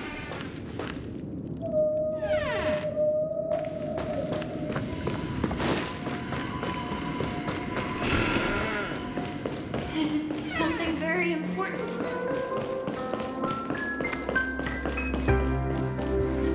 Mikhail, that's the name. Now we all know him as the Watchmaker. So, who is he talking to? Do you know anything about it, Misha? I'm sorry. I don't know much about the Watchmaker. But, Mikhail... Anything special about that name? Mikhail is is Grandpa's name. Grandpa? Do you mean you're the watchmaker's grandson? But we haven't heard anything about the watchmaker having descendants. And the name Mikhail is not rare. Perhaps it's merely a coincidence.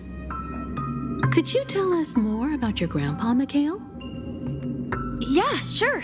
He was a seafarer who fearlessly ventured into mysterious seas and storms. He was always on the sea and had lots of friends who accompanied him on his travels. He didn't want me to call him Grandpa because that would make him sound old.